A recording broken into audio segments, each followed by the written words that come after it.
Very Ladies good, and man. I think we're live. gentlemen, we're live. Welcome back to the True Life podcast. Hope you're all having a beautiful day, a morning, evening, wherever you're listening to this at. Thanks for being here today.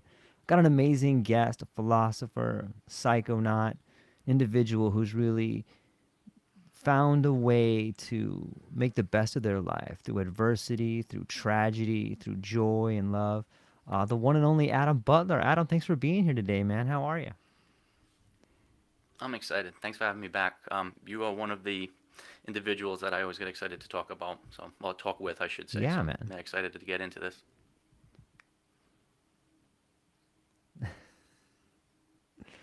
Yeah, man, it's gonna be epic. I'm super stoked that we're here hanging out. Um, I want to give people a quick preview of this incredible new book that you put out there, The Alchemist of Tears, and I just want to run through some photographs as I was reading it. And if you're listening to this right now, check out the book, The Alchemist of Tears by Adam Butler. I'm gonna do a quick preview of this book, man. Some of the images in there, they made me cry a little bit. Some of them fucking made me roll on the floor laughing. So I just want to give people a quick preview. I don't want to give away the whole stuff here, but I got a few pictures that I'd like you to address. So let's jump into that over here. Um, okay, let me come over here.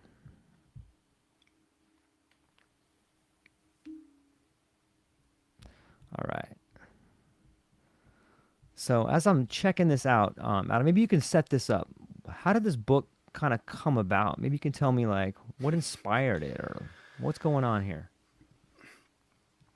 So, this is kind of the follow up of my first book, Butler's DMT Field Guide, and that really was the book that I say I never thought that I would write, or the topic that I would be, speaking on behalf of. And I'd be more than happy to get into that story. I know we covered most of that on the first episode, but bullet point: at 40 years old, in essence, I had my midlife crisis, and I had to recalibrate absolutely everything in my life. And in retrospect, it's 5 years into this journey. I can kind of say it's easy for me to look back and say, well, I was a drunk, narcissistic, belligerent asshole, 40 pounds overweight, treated everybody like shit.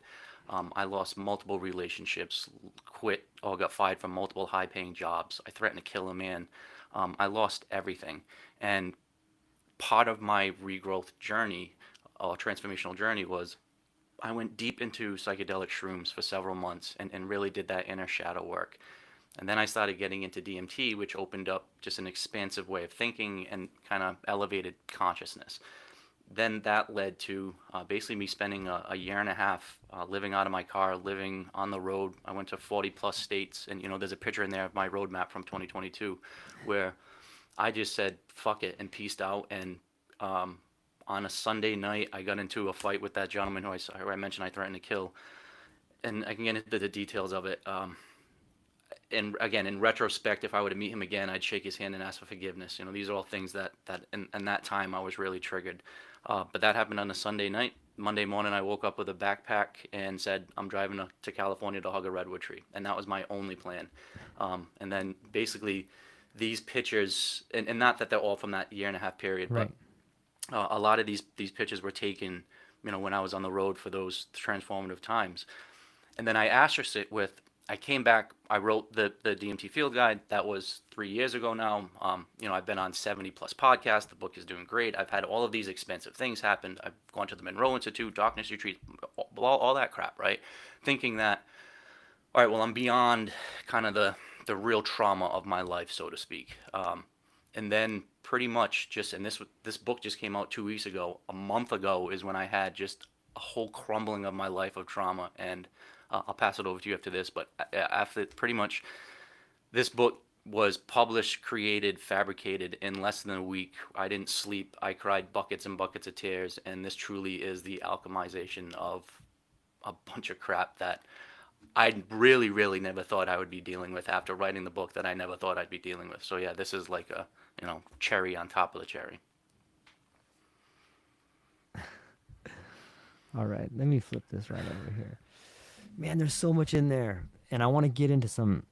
We're gonna get into it today, man. But you fucking threatened to kill a guy. Like Jesus Over Christ! Like 900 bucks. over Over nine 900 hundred bucks when I was dollars, making, man. yeah, I was making shit tons of money.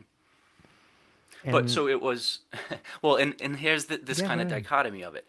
It was my hurt ego. It was my, little boy kind of coming out being like, how dare you, whatever. And so there was that recognition of there's a better way to channel your emotions, to kind of take a step back, take a breath, and, um, there's reasons maybe to threaten somebody. It's certainly not $900. That being said, the disagreement was based on integrity, character, honesty, truthfulness, and it's funny because I just actually had a meeting with the owner of that company a couple days ago, and I hadn't talked to him in years because I was just like, listen, there's some kind of loose ends that I just want to kind of clarify, and long story short, uh, I'm going to die on the mountain of integrity and character. And I know that I probably won't be able to work in another business. I won't be able to have normal type relationships. I won't be able to interact in society in a normal way because I won't tolerate anything um, other than integrity, character, honest conversation, truthfulness, authenticity, not only from myself, but everybody that I interact with. So as much as I regret that action and I would do it differently, and I'm sorry that I threatened to kill a man and it cost me damn near everything, including almost my life. Um, but the principles behind it, I stand by, and that's something that I'm sure by the end of our conversation will lead into that grace of God, that connection to source, that alignment with self, which we all have to find, and it's going to be different for each person. But once you find it, there's nothing that'll knock you off of it. So I don't want to say regrets. I would have done things maybe differently, but I stand by the principles on why I stood up for myself. Because don't be a fucking rat and take 900 Man. bucks from me. I mean, because you do that in the street, you get shot. Like, or you do that, you know what I mean? That's kind of one of those, like, no, that's, or 2,000 years ago, you did that in a cave and you got bludgeoned with a rock. Like, you can't do that shit. So, anyway. But Yeah, I think yeah, it so, speaks. Go ahead. no, but that's kind of the story of my life is that I've truly lost everything um, because I won't tolerate anything but what I think is authentic and true and raw. And I give the grace and space for other people to have a difference of opinion, so it's not just like, well, everybody has to agree with me. Um, but yeah, that's made my social circle very very small, which is why I love you, because I think you have that same bullshit filter because because you've had, not only have you seen kind of God or truly, the terror before the sacred. So you've seen both. You've Yeah. experienced the terror, but you've had the sacred, and you need that dichotomy to be able to truly appreciate what we have in this human life. Yeah, man. I I have had that instance before, particularly the instance of losing everything or what I thought was everything. When you get to a point and you think you have all these things, whether it's a good job or maybe it's a marriage or whatever it is, that thing that you thought was everything, and then it's I hesitate to say it's taken away from you because it's your own actions that allowed that thing to be gone. But I have found, Adam, that it is I have found that it is that actual taking away of the illusion that allows you to become who you're fucking supposed to be. When you stop trying to be the person that you want to be and start being the person that you're supposed to be. Sometimes that only comes when all the bullshit is stripped away, whether it's through an action of threatening someone or in my case threatening a company, but it's that aspect of it. And we got Jesse chiming in over here. Let's bring in Jesse real fast to see what she's got to say over here. Jesse, hang on, I'm bringing you in.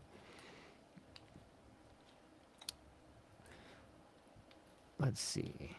Did I bring her in over here? Jesse, try to chime in again. I think I didn't bring you in accurately, but yeah, Adam, I agree 100%. And it is the idea of losing everything that allows you to start living. It's kind of Yeah. crazy to think about that, right? Like you have Well, to almost lose everything. It's almost like the ritual they talk about, like in Joseph Campbell, or if you read or listen to some indigenous wisdom, it's this idea of losing yourself to become yourself. What are your thoughts on that? yeah, I'd love to expand on that because I think that really is the crux of what society needs right now. And I think there's a few ways of looking at it. Um, Okay. yes, you have to do that inner work and look within, and I think that begins with first off knowing that you're worthy of taking the time for yourself. And there's so many people that really just don't believe that they don't think that they're beautiful, wonderful, worthy, that they are divine, that you know that they should take the time for themselves. So that's kind of first and foremost, and that means even sometimes taking away from being a parent or an employee or whatever. Like, you have to take that time for yourself. And I use the analogy all the time about plaque removal and how, over time, I think just society builds up plaque on us. And whether it be self limitations, whether it be past trauma, whether it be just survival methods. I think we all can get bogged down, and I know that's what happened to me at 40 years old, where I just spent 25 years of my life shoveling shit under the rug. And I had everything on paper. I had all of the successes, and that was kind of how I was able to mask it with alcohol and with whatever. And then it finally came up, where I had to I had to really look myself in the eye and take ownership of all the crap that had gone wrong in my life. But part of that is that removal of that plaque, and some of it is proverbial, and I think some of it is actual literal. And there are mechanisms for removing that plaque. Now, in my case, it was kind of trauma slash psychedelics that really kind of shook that up. But for other people, it could be a near-death experience. It could be, coming out of a coma. It could be going to the Monroe Institute. I mentioned I just came back from a darkness retreat. You can have some incredible plaque removal if you Yeah. sit in the darkness for 5+ days. But I think there's a twofold action to that. Once that plaque um, is kind of removed, you're able to express yourself creatively. You're able to admit love and light and energy, and really be able to express yourself truly. But you're also able to receive it from other people, from that divine source, from others, and it just becomes this beautiful, energetic kind of resonance with like tones. Again, like people like you and I being able to just kind of resonate instantly when we met. And that plaque removal has to happen somehow, some way. But the first step is knowing that, hey, maybe I have some plaque and it needs to be removed. And then the modality of how that gets removed is really the topic that I'd like to explore, because I know you and I are very comfortable talking about psychedelics, but truth is psychedelics are definitely not for everybody. DMT is certainly not for everybody.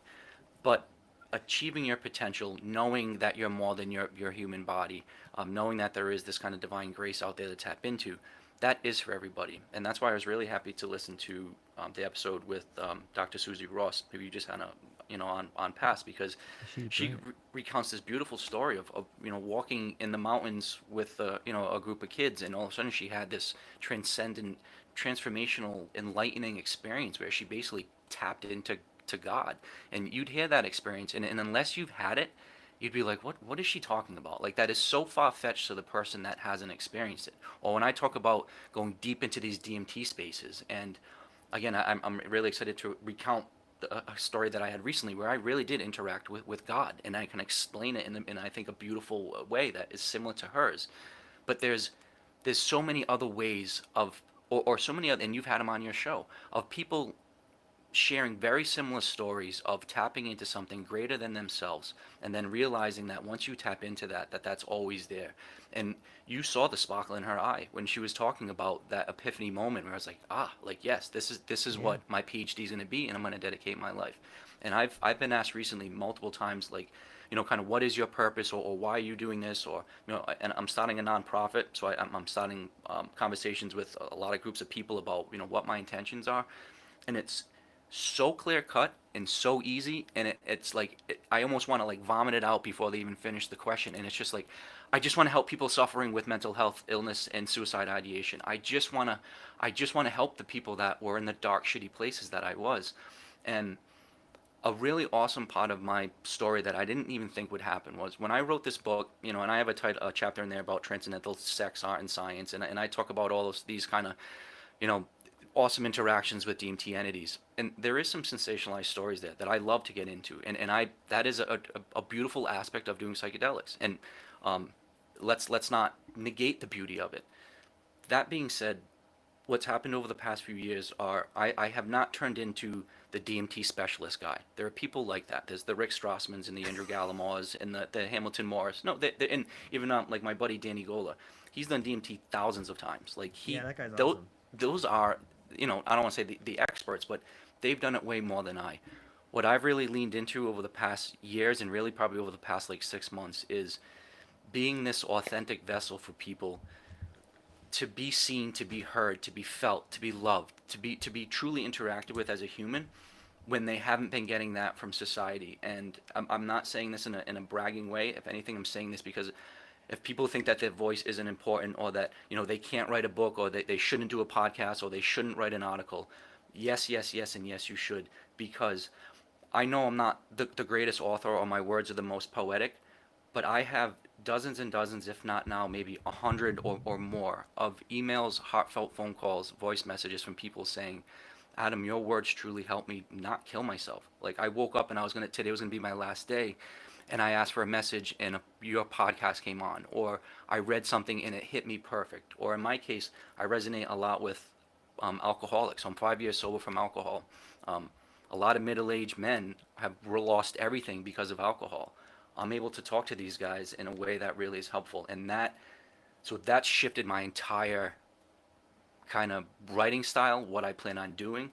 Um, and to the people that are listening, I sent you that group text. Like, I'd love to get on stage with you, with our friend Mia, with our friend Tanya, to talk about beauty and grief, alchemist of tears, terror before the sacred. These types of concepts that psychedelics are relevant to everybody, and we need to be able to talk about hard stuff, and because it can be transformative, and it can be beautiful, and you can alchemize it into an amazing life.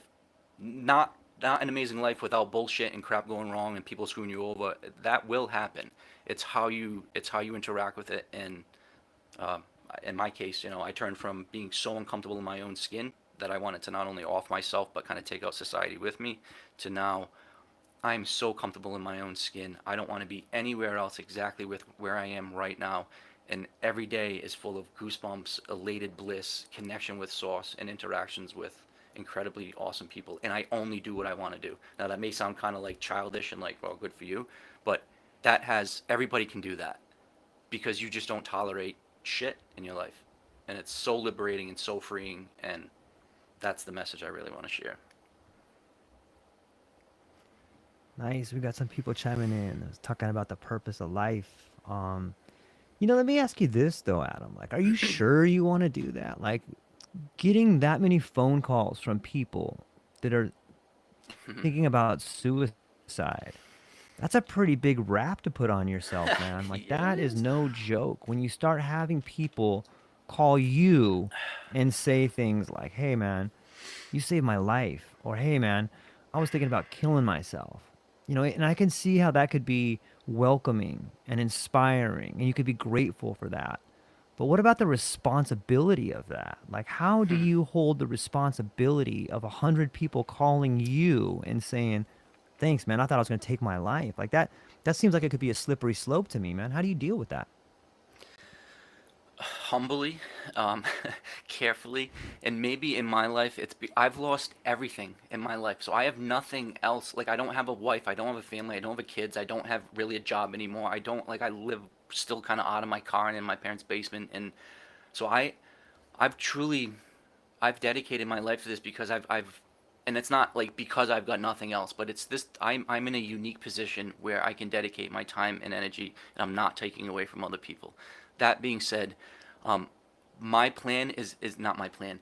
I know that I don't have all the answers to fix somebody. What I say I can do is just I can give you 5 minutes or an hour or 2 hours of my time to listen to you, and I think I can give you the reason to stay on this planet for another hour or another 24 hours or another day or another two.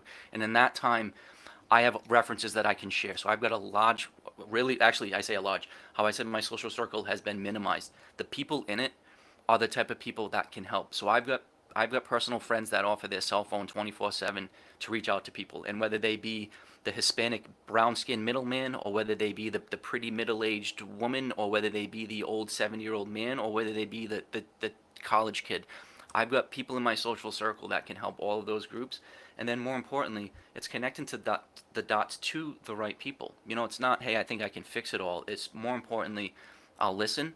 You're not alone. You don't have to go through this alone. And there's a bunch of people that will instantly, gravitate to help you. And I think that will keep them, hopefully, with hope to get through to the next day. And then when they talk to my friends like you, or my friends, you know Treblace Garcia has this awesome podcast out, and I've been on his show a couple times. I've got a friend, Dr. Bria, who works with the Mass Department of Health as like the main suicide prevention coordinator. So these are people that have their this is what they do. And actually, that lady Bria, I'd like to invite to our you know Writers Guild because she's just an amazing resource. But so like I'm writing a kids book on suicide prevention, and that's like those are the type of people that I'm going to partner with. So it's not like, oh, I've got it all figured out. It's like, no, I'm collecting with a whole group of people that each have a little piece of the puzzle. And I think as a creative author and as somebody that can take complex content and kind of break it down, that's what my role now is. And do psychedelics and do all the fun shit and travel and do all that funky stuff too. But with not with the just, hey, let's go see fun shit. It really is my empathy radar or my empathy sensitivity is so off the charts that I can't ignore the pain and the darkness that people have, and they can't hide it. Like you could put a band-aid over a physical wound, you can't put a band-aid over a psychological wound, and I see those in people and I just want to hug them and help them because I know how painful it is to wallow in that shit. Yeah. In your book, you had mentioned, you spoke a bit about a mirror. I couldn't help just pull on that thread and I apply that same idea of the mirror to my life. And when you look at people and you see those things, when you see the pain or you see the grief or you see the elation or the joy, what you're really seeing is a reflection of yourself in those people. And in some Absolutely. ways there might be some transference there, but once you go through pains like you've been through, or so many people listening to this, you see it in other people. And I think that's the right feeling, is that you want to reach out and try to help those people. It's interesting, man. I see so And much can I negativity on the news and in culture.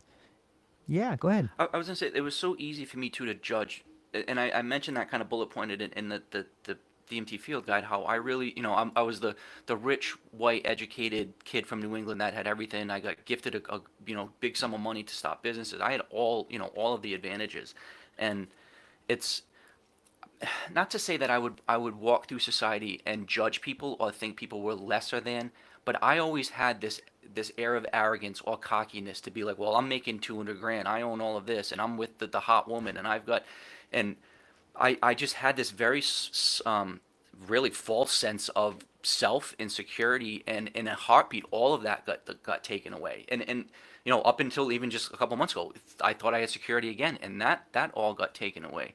So part of this journey really was humility, where I was able to walk on the streets truly with homeless people that had holes in their socks and smelled like piss. And not only would I not walk away from them, I would walk up to them, start a conversation with them, hug them, share my joint with them, buy them a sandwich, let them know that they're human. And then like, and you laugh, but man, like there was this one guy in California. He was just sitting in a doorway, and we made everybody, walking by, and they won't even look at him. Like he's not even a fucking human.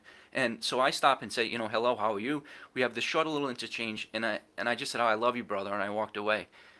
And you saw him be like, no one's even said hi to the guy, probably, like one out of every 50 people even acknowledge him. And just for somebody to look at him dead in the soul, and for me to mean it, because he saw my pain. He saw me maybe with my fancy shoes and me getting out of my Audi S5, but he saw that I was just as broke as he was. And it's like that's where that filter got taken away from me, where and not to say that I don't, I know that there are hierarchical levels in society, and I'm not naive to think like, well, we all have to be equal, but we are all human, and we all deserve to be loved and to be seen and to be heard. And um, and this is where I'm really sensitive to the people that. So I got alcohol out of my life 5 years ago, and that really is a massive part of my transformation. But up until 40 years old, I was so bogged down with plaque. I was horrible, and I treated everybody like shit. And whatever is bogging people down, and at whatever age, the story is that you really can get that spark of life again. And yeah, you just you have to know that that's that is what the true joy of life is to be comfortable in your own skin, know that, and to really do that inner work, to have to seek self-knowledge, which then will lead to self-love. And then once you have self-love, that naturally expands to other people around you, and life just becomes this collaborative dance of, collaboration and synergistic relationships, not hoarding of resources and putting people down in competition. And it's a better way to live. But you have to get out of your own way and stop banging your head against the wall and stop thinking everybody is, against you like I did. Yeah. I think society indoctrinates people into that system of competition. Like if you listen to Krishnamurti, like that guy talks about competition being one of the worst things out there.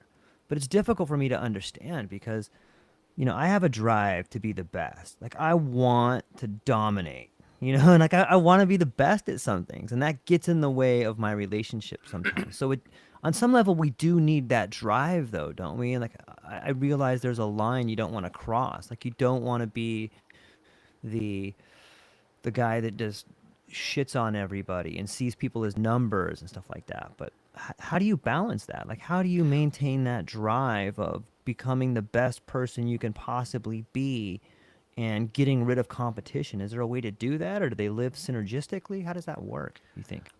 I think it starts with really being comfortable 100% in your own skin, being aligned 100% in your own faith, and then, like maybe a perfect example in my life right now. So, we're both part of the Psychedelic States of America, that this Psychedelic Writers Guild, a really great group of people. And um, Yeah. so, and I mentioned this kind of busting his chops on the call, which hopefully he'll be on this Friday too.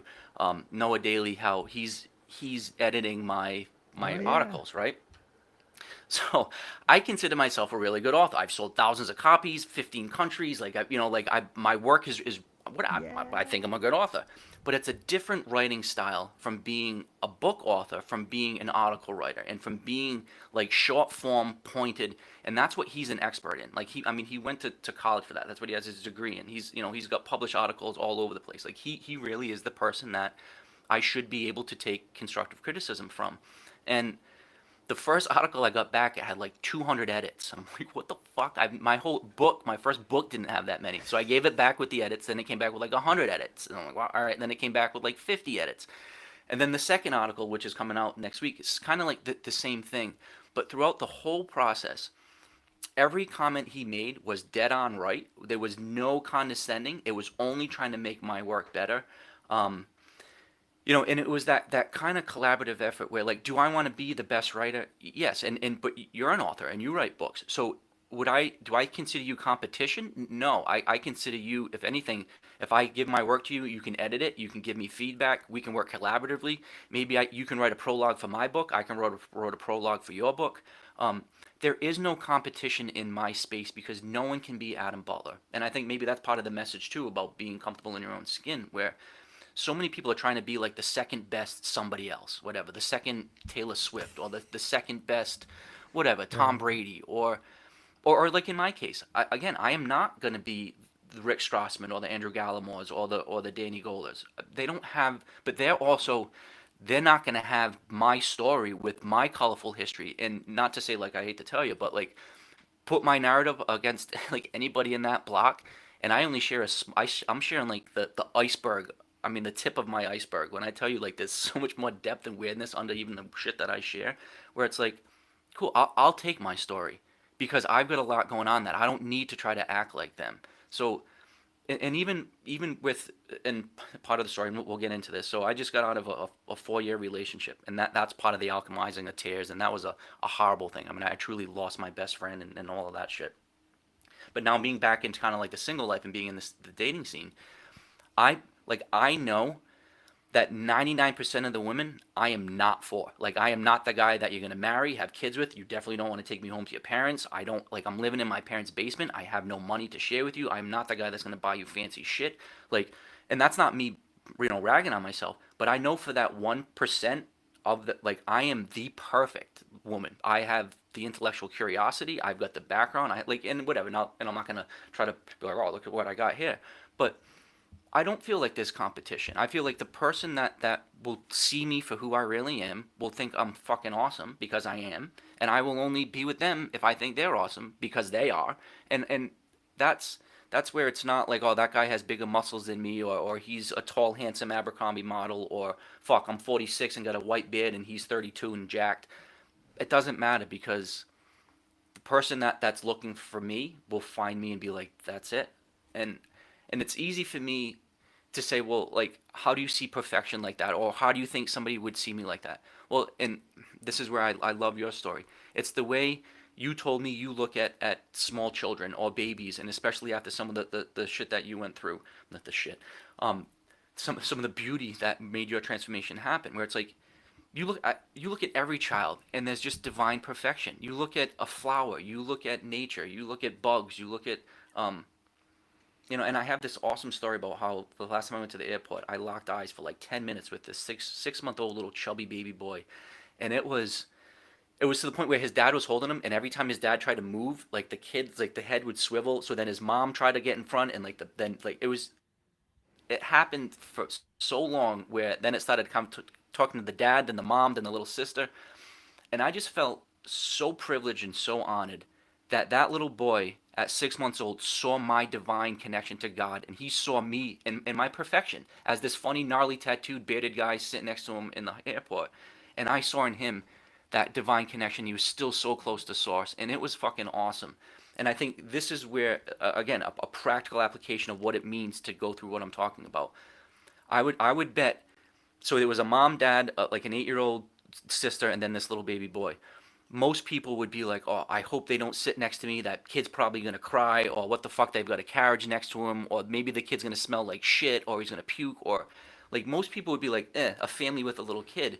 Where I leaned into it and was like, man, if I could lock eyes, and then I did, and so now this is like the third podcast I've talked about it. I still think about that little dude like in my fucking dreams when I say my prayers, and that's that's where if everybody just had that sense of self, but then saw that in others, but then also called out the bullshit when it needed to be called out, and had that authenticity and integrity filter, that is, I think, that next level of human evolution that I think is possible once we have all of this shit come about. So yeah, we just step levels of philosophy there, but that's really the big picture: is to stand in there and not be like a little baby that's gonna cry and smell like shit. It's like, no, look into the soul of that beautiful divine source. So yeah, that's what comes with plaque I removal. think most people are like that, man. Like I want to believe, yeah, I want to believe most people are like that. Like we have these sort of walls that we put up, but you put someone next to a brand new baby, man. I think that that comes out. Like you can't be that close to something so beautiful and Yeah, be a but total asshole. I'm sure there are people that are, but go if ahead. all you're thinking about is taxes and bills and, oh shit, is my wife gonna catch me cheating, and where's my next Yeah. line of coke coming from, and like that's maybe it's easy for you because we have clarity of thought and we have sense of self, but I think again that's a, a, a big problem in society is that everybody's, well, not everybody, a lot of people are masking it with alcohol, with prescription pills, with running from truly doing that inner work with themselves. Yeah. This brings up an interesting point that I've been thinking about lately. And I see it in psychedelics, and I know maybe we'll talk about it in the Writers Guild today, but um, there's this thing happening not only in psychedelics but in the world around us, and it seems to be a gap between competence and authority.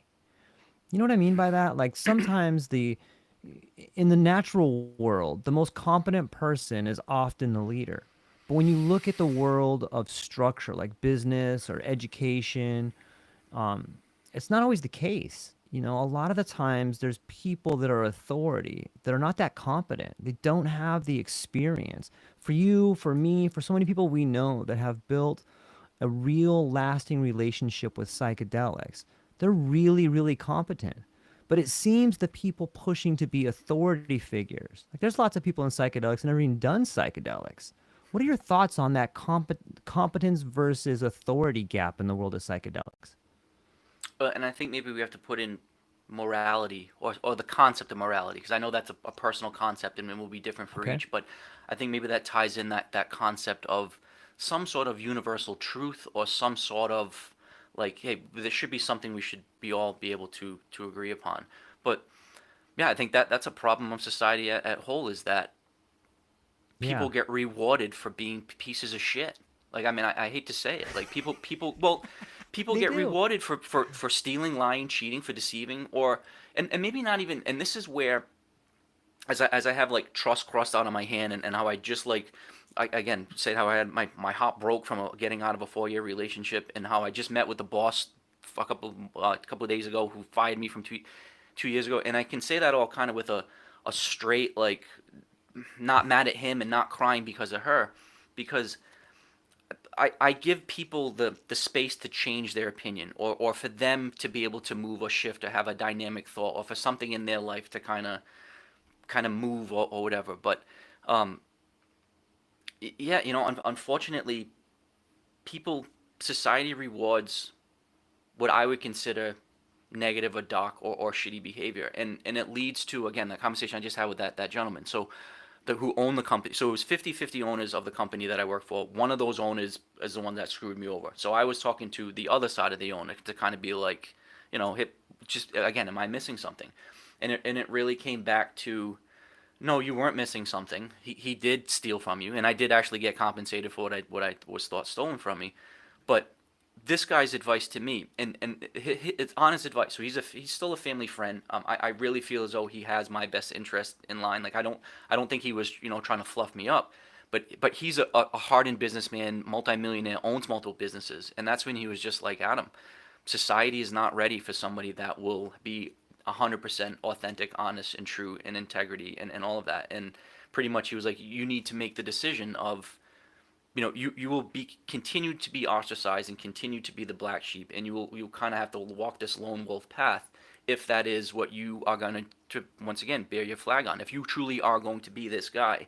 And the answer is yes, I am going to be that guy, and because I feel like I have no choice. And this is where, maybe if somebody could have an equivalent of this, where it just becomes so easy. So beyond just, yeah, everybody should always act like they're on camera and they're being recorded, right? Like, just simple stuff. So don't do shit that you're ashamed of, or don't do shit like in my case when I was still drinking. I would run in right before a road trip, and go bag, grab the bottle of vodka and just fucking whack back 3 or 4 gulpfuls, hiding from my girlfriend and her daughters. It's like, if that's the shit where, if there was a camera in the house and they saw that, you'd feel bad about it. Or so it's like, don't act like you're on camera. That's maybe like the basics. But then I always go through life like, I have God on one shoulder, my Pepe on the other, which is in the opening page of the book that you showed. And then now that I've gone deep into these psychedelic spaces, I really feel like I have these DMT or psychedelic entities there to hold me accountable. And that accountability is, it can't be faked. And that's where, I say often, like, you can't look in the mirror on 5 grams of shrooms and lie to yourself. And I think that truth serum, that telepathic communication, that, so, like, I can say to my girlfriend, "Oh, I'm not jealous," or I can say to you, "Hey, like, listen, I don't think of you as competition. I really would want you to edit my book, and I really would write a prologue for you. And I'm telling you the truth. I mean all that, because I know when Yeah. I fucking go and smoke DMT tonight, they're gonna be like, "Oh, you fucking lied to George. Why you're gonna?" Like, and I'll get a slap on the wrist. Where it's like, I don't ever want that slap in the wrist from those entities, or from God, or from my Pepe. And yeah, it keeps it honest. And maybe this is where, maybe parallel to the story about competency and kind of what that means. I think where, if people just have raw truth and kind of bear their heart on this sleeve like I do, I don't think, like, again, I don't think society's ready for that. And unfortunately, I've borne the brunt of that, where I've clearly had most things that people work for taken away, because I won't tolerate that shit. But I think maybe a midway step, and I was listening to a Carl Jung, either seminar or like a speech, and he was talking about the importance of not only setting up boundaries. So, the concept of boundaries is pretty straightforward, but I think people normally think about that as kind of like a negative concept. Like, you're truly putting up walls to prevent someone from getting in, or, obviously that's the concept of boundary. But then he expanded upon that as, within those boundaries, you have gates of clarity. And that was a really, really important concept, because then he expounded on, it's really important to let you yourself know what your gates of clarity are, and what's acceptable and what you want, but then also to express that to other people. And it sounds kind of intimidating, or it may be a little bit awkward at first, but Like, and again, perfect real life example. Talking about collaborating with the psychedelic states of America. Like when the three of us had our conversation, it was like, hey, listen, guys, here's my cards on the table. This is what I'm willing to do. This is what I'm willing to offer. This is what my time is spent. If I feel as though I'm being used or manipulated or whatever, I'm instantly gonna stop. And it was just an awesome conversation with three adults, or like, and everybody that I'm interacting with.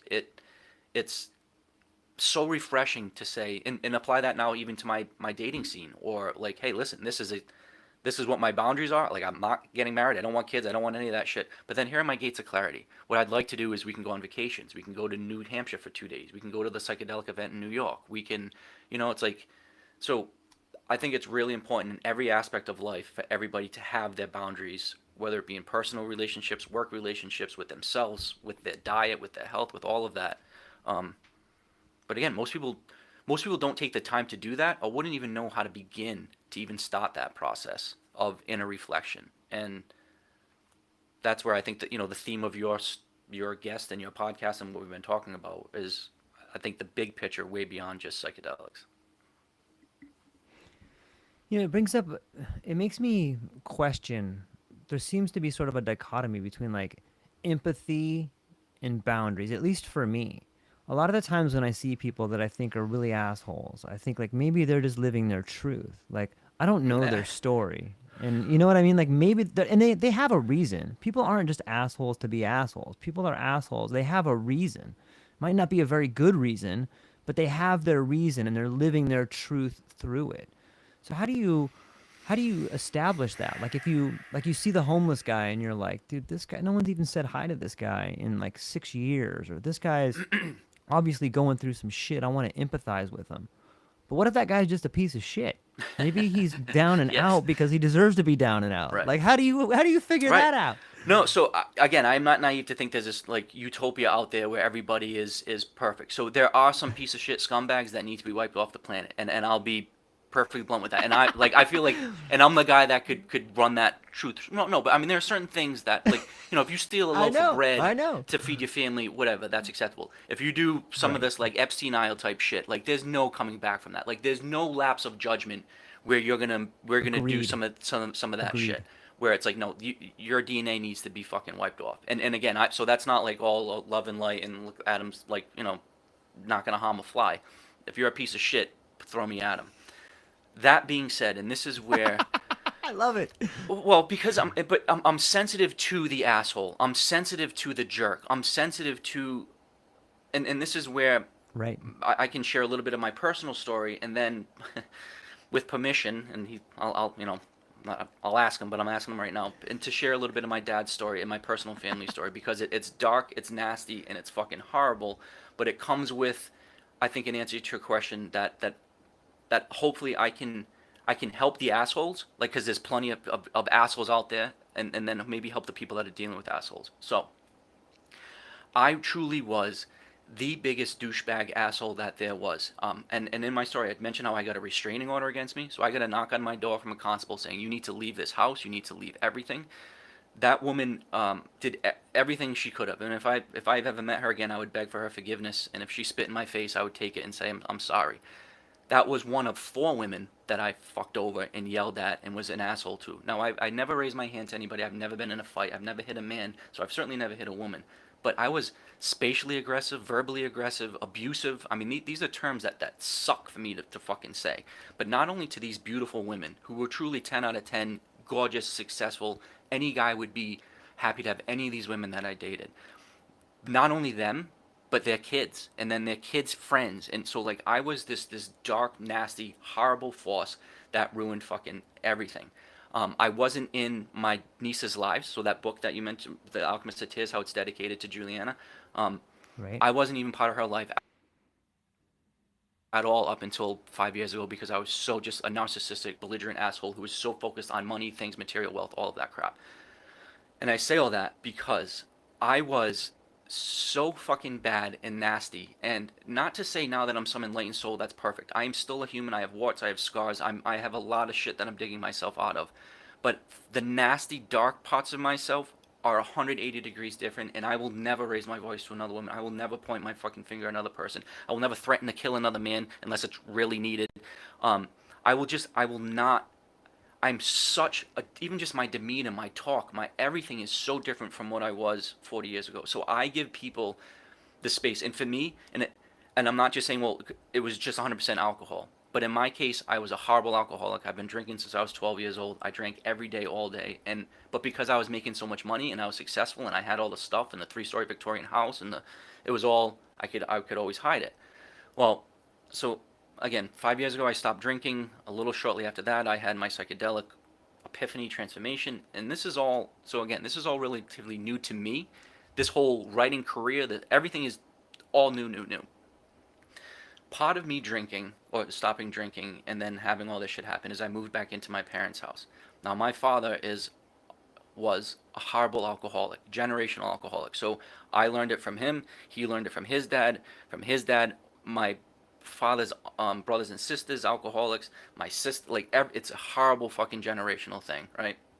That was the main crux of our butting of heads. So when I moved back into my parents' house, I now saw, and now I wasn't my father's drinking buddy. Now I was holding the mirror to myself. It was not comfortable for me to hold the mirror to him. So now I'm seeing how he's treating my mom like I treated all those women. Now I'm seeing him be the asshole that I was. Now I'm seeing all of this shit, right? And I'm bullet pointing this, but this is going on for years. So him and I have gotten into multiple fights where we threaten to kill one another. Like now, me and my dad were best friends. We were business partners. We could not have been closer to my dad up until I stopped drinking. So for years now, this has been this headbutt shit, and now my mom's saying fuck you. She's seeing what an asshole he is, and I'm finally got the balls to call it. Everybody else is kind of running from it. Long story short, months ago she was like, listen, I want a divorce from you. Like I'm done with this. And my father kept thinking like I was the wedge, I was the one causing shit, I'm causing all this crap, I'm getting not only my mom but our entire family against him. It was literally Adam's the asshole, Adam's my enemy, and Adam is truly trying to fucking destroy my life. Like this is what my father thought up until literally a couple weeks ago. So I this is this conflict that I have with my dad, and now I'm sober. I've got multiple friends that are sober that are saying the same thing. Like, holy shit! Like, I never thought. Like, friends that were abusive and actually beat up like their wives and shit. Like, were coming back telling my dad, like, listen, I didn't even think, like, until I got unpickled, I was that same guy, right? So all of this shit's happening. I come back from my 5 day darkness retreat. This is just 3 weeks ago. Totally raw, total like an amazing experience, and I'd love to get into the details of that. But I just came back raw as fuck. And every one of my deep experiences, it always comes back to my daddy issues, my deep inner kid fucking trauma issues of I just want my dad to love me, to hold me, to see me, to appreciate me. And since I've quit my high paying jobs and quit alcohol, I my relationship with him was hard, it was non-existent. And if anything, it was I was the enemy, right? So I come back from the darkness retreat. I write this 9 page heartfelt letter to my dad saying that, listen, we obviously can't talk because we're so emotional. Let's write it. We'll write our thoughts down. We'll exchange these words so that way we can just share, because whatever, right? So, doesn't read the letter, doesn't do anything. So I'm fucking pissed off. Have this, my friend's over to kind of protect us. So now I'm confronting my father about some shit that we need to confront. It blows up for hours. It's fucking horrible. As horrible as you can possibly get, to me being on my hands and knees, literally crying, saying, Dad, I just want you to fucking appreciate me. Horrible, right? So I fucking pull him down to the ground. He's hugging me, but it's like holding a fucking rock. He's saying he loves me, but again, I'm an empath. I feel shit. That's not it. There's clearly fucking nothing there. And then I tell him about how I had another suicidal thought, like just a couple weeks prior. Like all this fucking released, right? Thinking this is it. Like this has to fucking get him. This has to, like he has to see his broken little boy. And actually, that fucking a picture like that, I brought up to him when I was like 4 years old, and I'm like, Dad, picture me in my voice saying this right now. Like I just want you to fucking see me. He leaves for the night, wakes up the next morning, says hello like nothing ever happened. Like what the fuck, right? So my mom says, fuck you. Like I'm getting a divorce. This is it. I can't see you treat my little boy like this. And this and so I'm ready to basically just say fuck you. I'm just disassociated now. And again, I'm sharing family stuff with you because I really hope this helps other people. So it finally hit him like, oh fuck, this shit's real.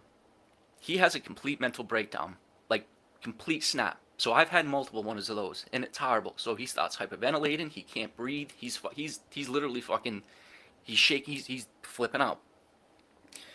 He won't. My mom won't take him to the hospital because she's like, no, fuck you. You call one of your bar buddies, one of the people that you basically all your friends that you put above us. Call one of your fucking bar mates to bring you to the hospital. So he does, but with her help, in case he can't dial the phone.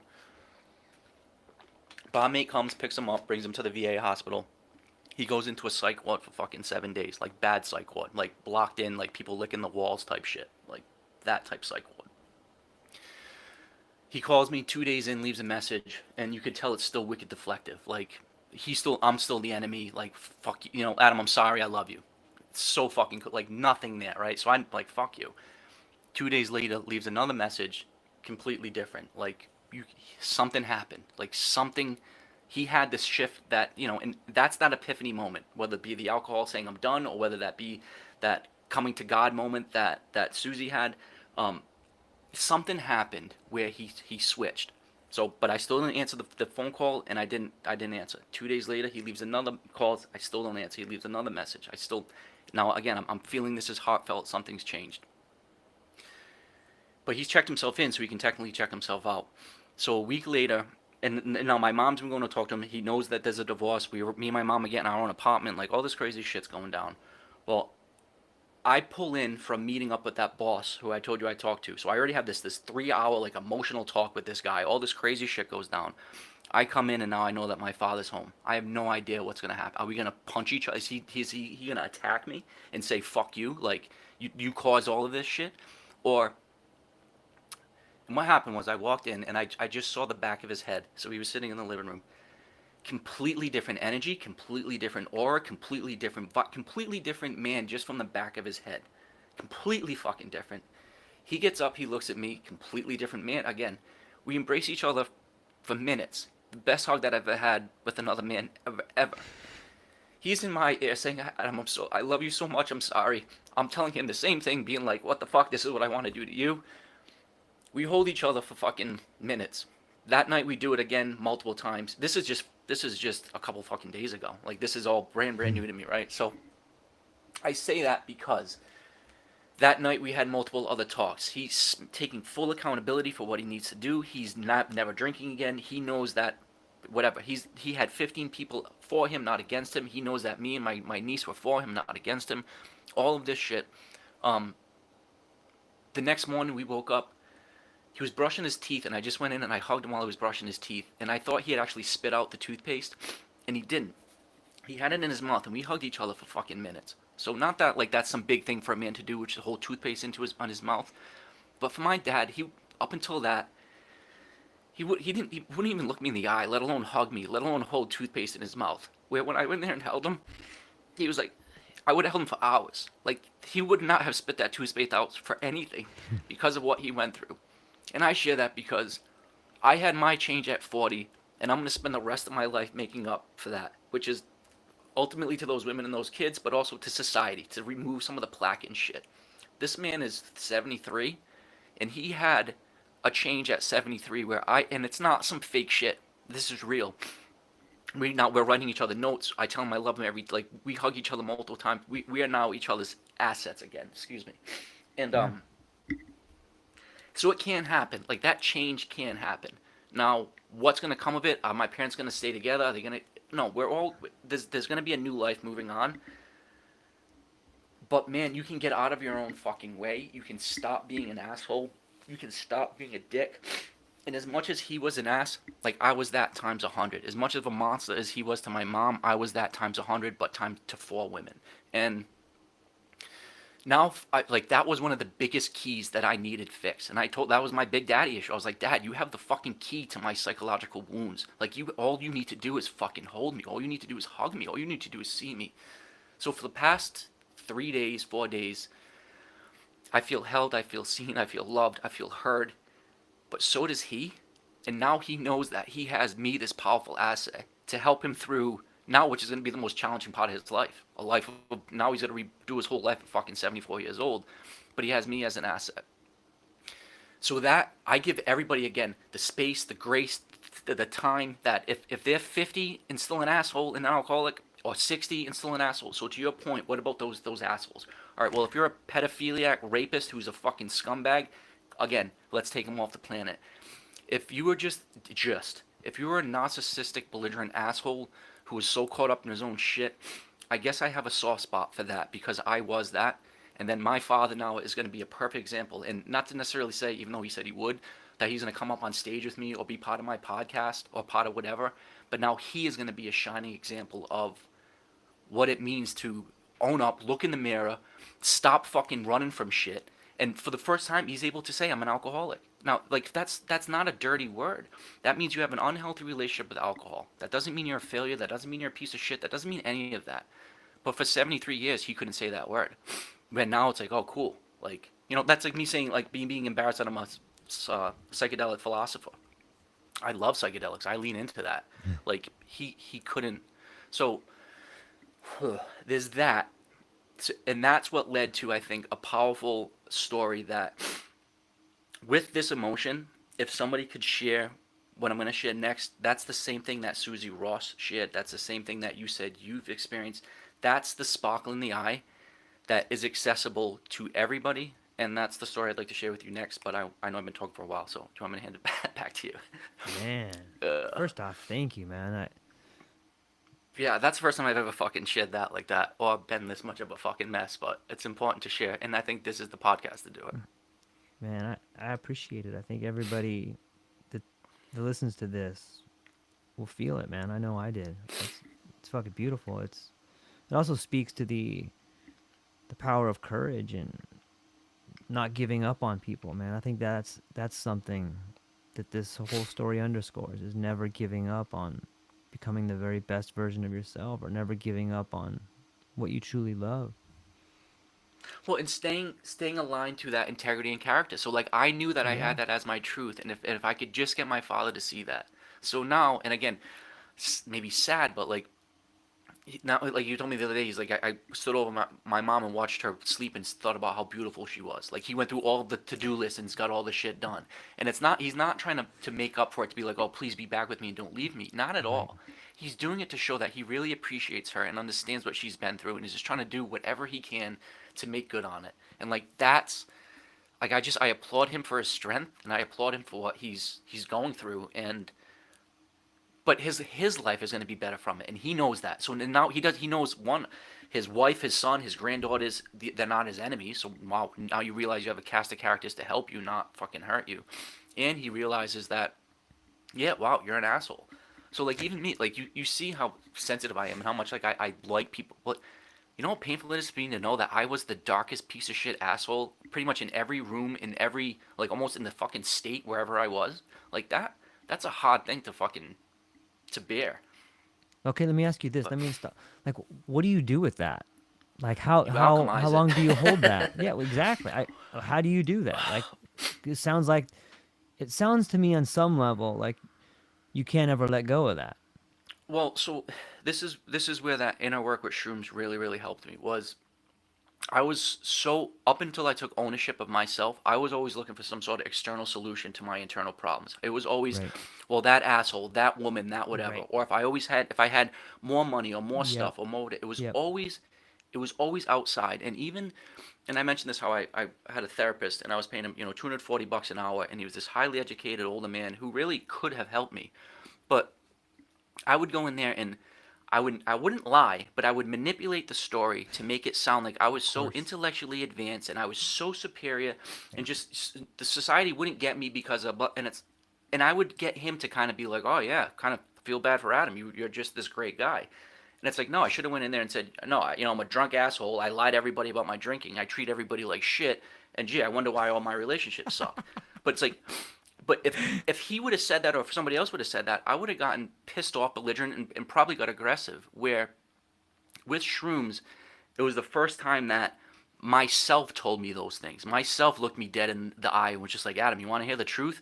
This is why you're 40 pounds overweight. This is why these women left you. This is this is it. And it wasn't it wasn't an angry like, oh, you're such a stupid man. It was a loving like, hey, these aspects of yourself have protected you. And this is where Mm. the concept of like IFS, internal family systems, where it kind of breaks down your psyche into parts, into egoic parts of yourself that it's not some are good or some are bad, or some need to be silenced or shut up, or that you want to disassociate or dissolve your ego. In my opinion, it's none of that. It's you need to embrace all of those aspects of yourself.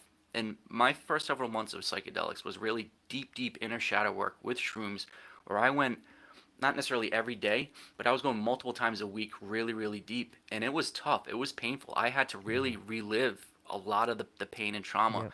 But I came out of that owning it. I came out of that owning everything that was wrong in my life. I took ownership of. I wasn't deflecting blame. And then, the kind of twist of that was, so, but now, so 3 months into that, now I'm just, well, I realize that I'm like all this stuff, but now I'm still in this hole, this mess. I still have no idea what to do. And that's really where DMT came in. And the sum of that long first day of progression was really just appreciate the very moment. Live here right now, this very second. And I was so caught up living in the anxiety of the future, or the fear Mm. and embarrassment of the past, that Yeah. I couldn't just be here right now. And I came out of that breakthrough session with the moment, or with the realization of, man, you've got this very second. So this very second not to yell and be an asshole. This very second to decide to go to the gym, or to do whatever. Um, but yeah, so that was the two kind of like brain shifts that I had, was take accountability, don't deflect, take ownership. And the solutions to your problems are going to come from within, not from without. And then the fact of just, yeah, stop being so caught up in past and future, and just be here now. And then those two concepts have really been synergistically combined for the last 3 years to live, a really content life. But, and this is where the asterisk, so then hence this book, The Alchemist of Tears. So I freaking, right before I go into the darkness retreat, me and Alicia break up. So that's the woman that was in that first book. She's been my best friend, my psychedelic philosopher, my sexual partner. And it's fucked to even say this, but like, I've never been so proud of a woman for breaking my heart. Like, we broke up not because of cheating or deceitfulness, or without, like, we split up because we were both being true and honest to ourselves. We were being authentic with ourselves. And the difficult reality was our futures looked different than what we envisioned, right? So it's like, but still really, really difficult.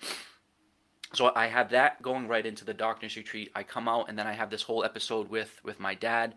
And then I realize that, me and my mom are going to be moving. And that's when, on the way home from that darkness retreat, I realized I have like 5,000 photos in my phone from my trip across the country, like beautiful. And so for me to take out Yeah. 120 was hard. Like, I have so many gorgeous pictures. And I Yeah. was like, why am I not doing this? Like, I should do this. I can do this. The only thing preventing myself is for me.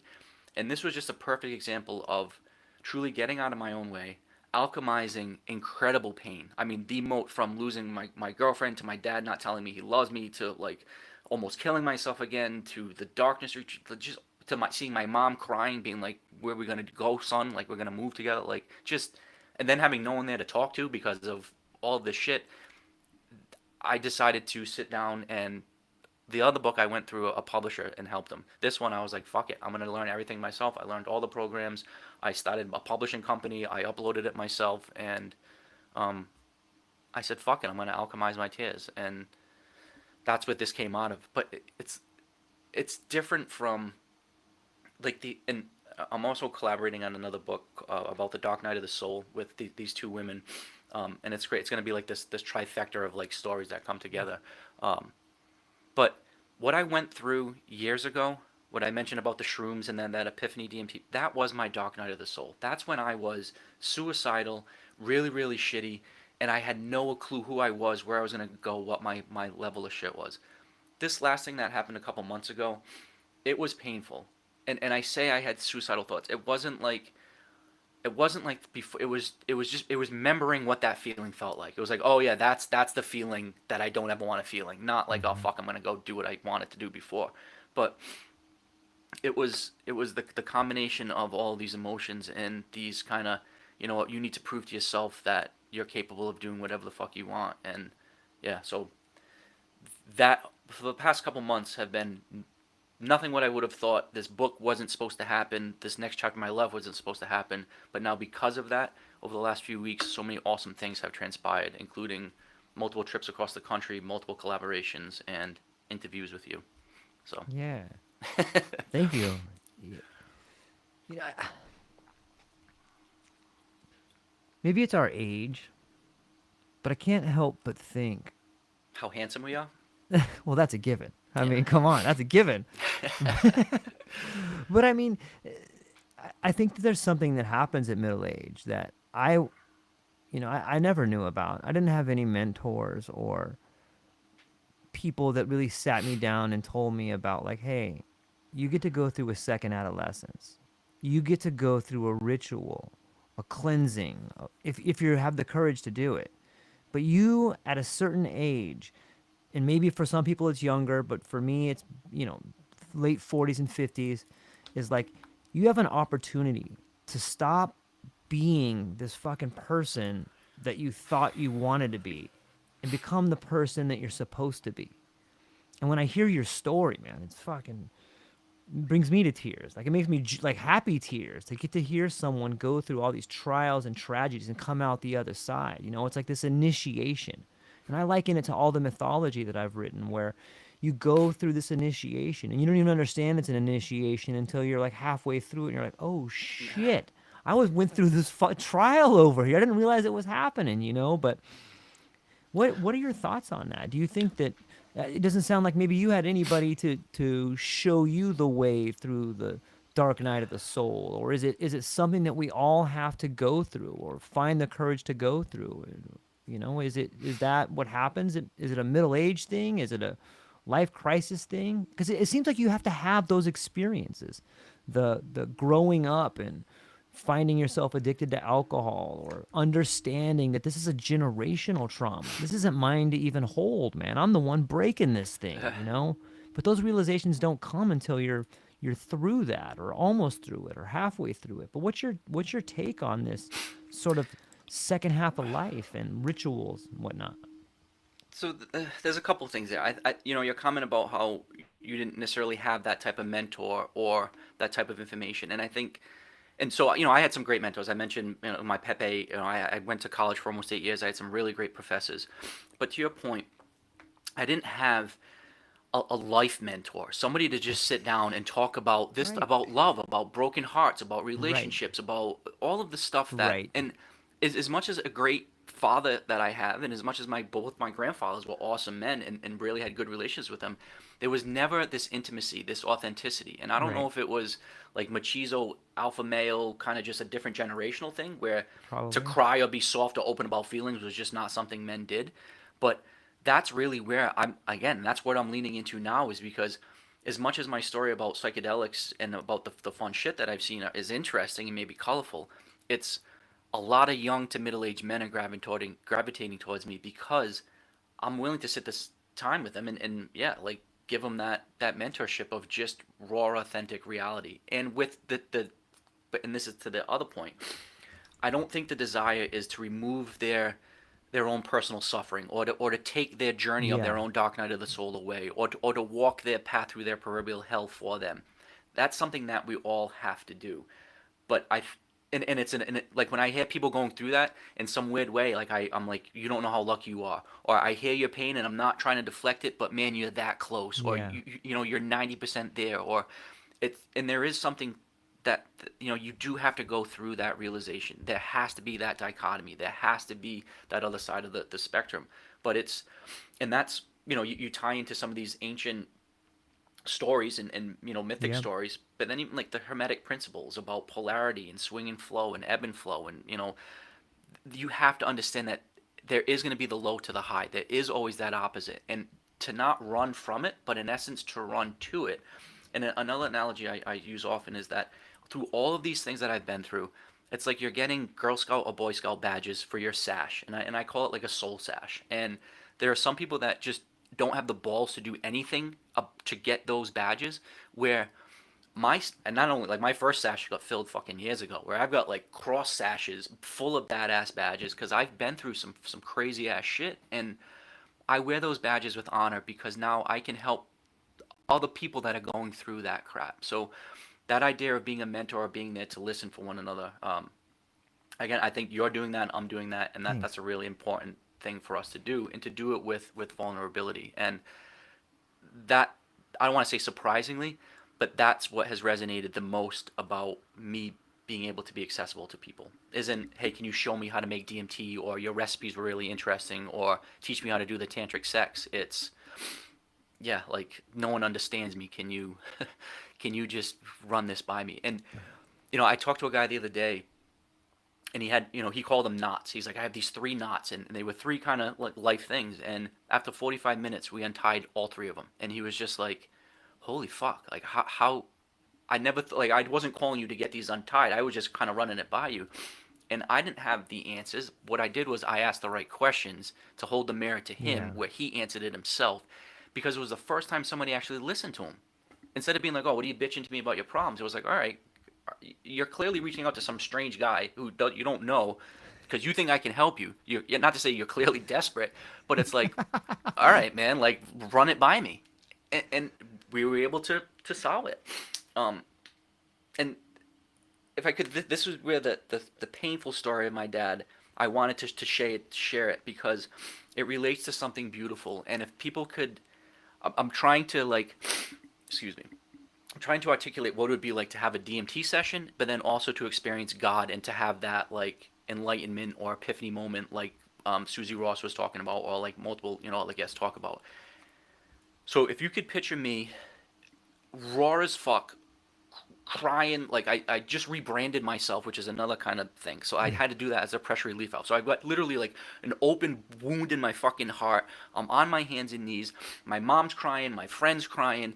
Like, I'm literally fucking pleading with everything I have, having this emotional breakdown. And what I was doing, again, I was looking at my dad, begging him to see me, hear me, know me, love me, right? Like, just the basics. Like, just look at me, like, appreciate me. And it's painful for a kid to do that to their parent, or for a spouse to do that to their other.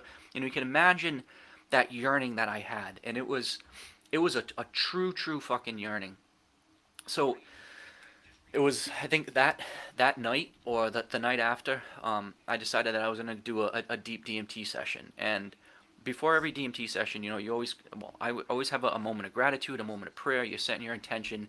What are you going to, whatever, what's the mood that you're trying to hit? And it really was about gratitude, appreciation, share thankfulness. And I went deep. I went fucking really deep. Now, I've done DMT hundreds and hundreds of times, so I'm very used to the beauty of what is in that Right. space. And I had a blast through session, and I was in that vibratory hum where I was blissed out. Not only my five senses were completely elevated, but I had all the other ones. It was the epitome of a beautiful DMT transcendental session, right? And then God, and whatever that voice was, conveyed to me, Adam, like, so. And I was, so what I would actually, I was sitting there saying thank you. So I'm sitting there truly in awe, right? I'm holding myself, hugging myself under the covers, thanking God, myself, my body, my brain, whatever, that DMT, all of the things, to be like, wow, like, I'm experiencing this. Thank you. Like, this is it. This is fucking bliss. And that's when, when God, in essence, answered back to me, like, thank you for seeing me, for hearing me, for feeling me, for loving me. And then, in the most heartfelt, heartbreaking thing, in essence, God got on his knees like I did, and was like, this is what I'm doing to society. This is what I'm doing to everybody that hasn't seen what you're seeing, which is just, fuck. See me, hear me, love me, feel me, know me, embrace me. I am God, I am this beauty. But then instantly, and anybody that's been into that space knows, God is you, you are it, you're one and the same. Like, it's not separate, like, it's a different layer, but it's all one, right? So then me and God are getting into this deep philosophical conversation about my role as a messenger to help people see, hear, feel, touch, whether it be psychedelics or not, to share my story, right? So having this awesome interaction, and God is showing me how beautiful I am as well as they are, and how we're all one. And this is going on for a couple minutes, right? So this is fucking fantastic.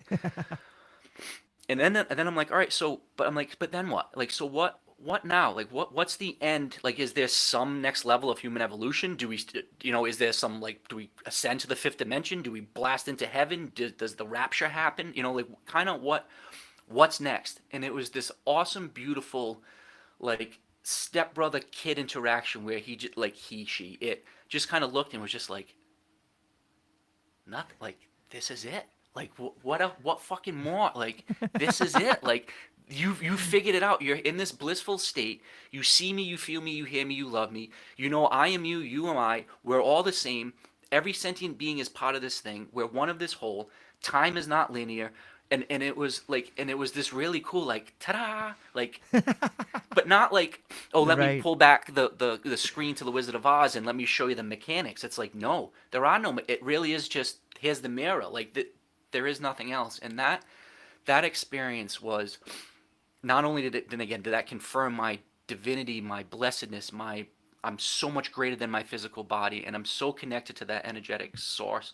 Um, but it confirmed that like it's accessible, it's there, and Yeah. if everybody could just touch that Yep. once, that's kind of one of those experiential Yeah. things where all you need to, if you've never swam or jumped in water, you don't know what it feels like to be wet or what, like, you just have to know that once. Like, once you touch God, like I did, once you have that DMT experience, Yeah. once you're, once you're satiated, like when you're as low as I was, pleading to be seen, heard, loved, felt, held, all of that, and then to get it, and then to expand that to a God level, and then to then suck that back into your level, and then it's just like toroidal kind of thing that just self perpetually feeds of like, oh yeah.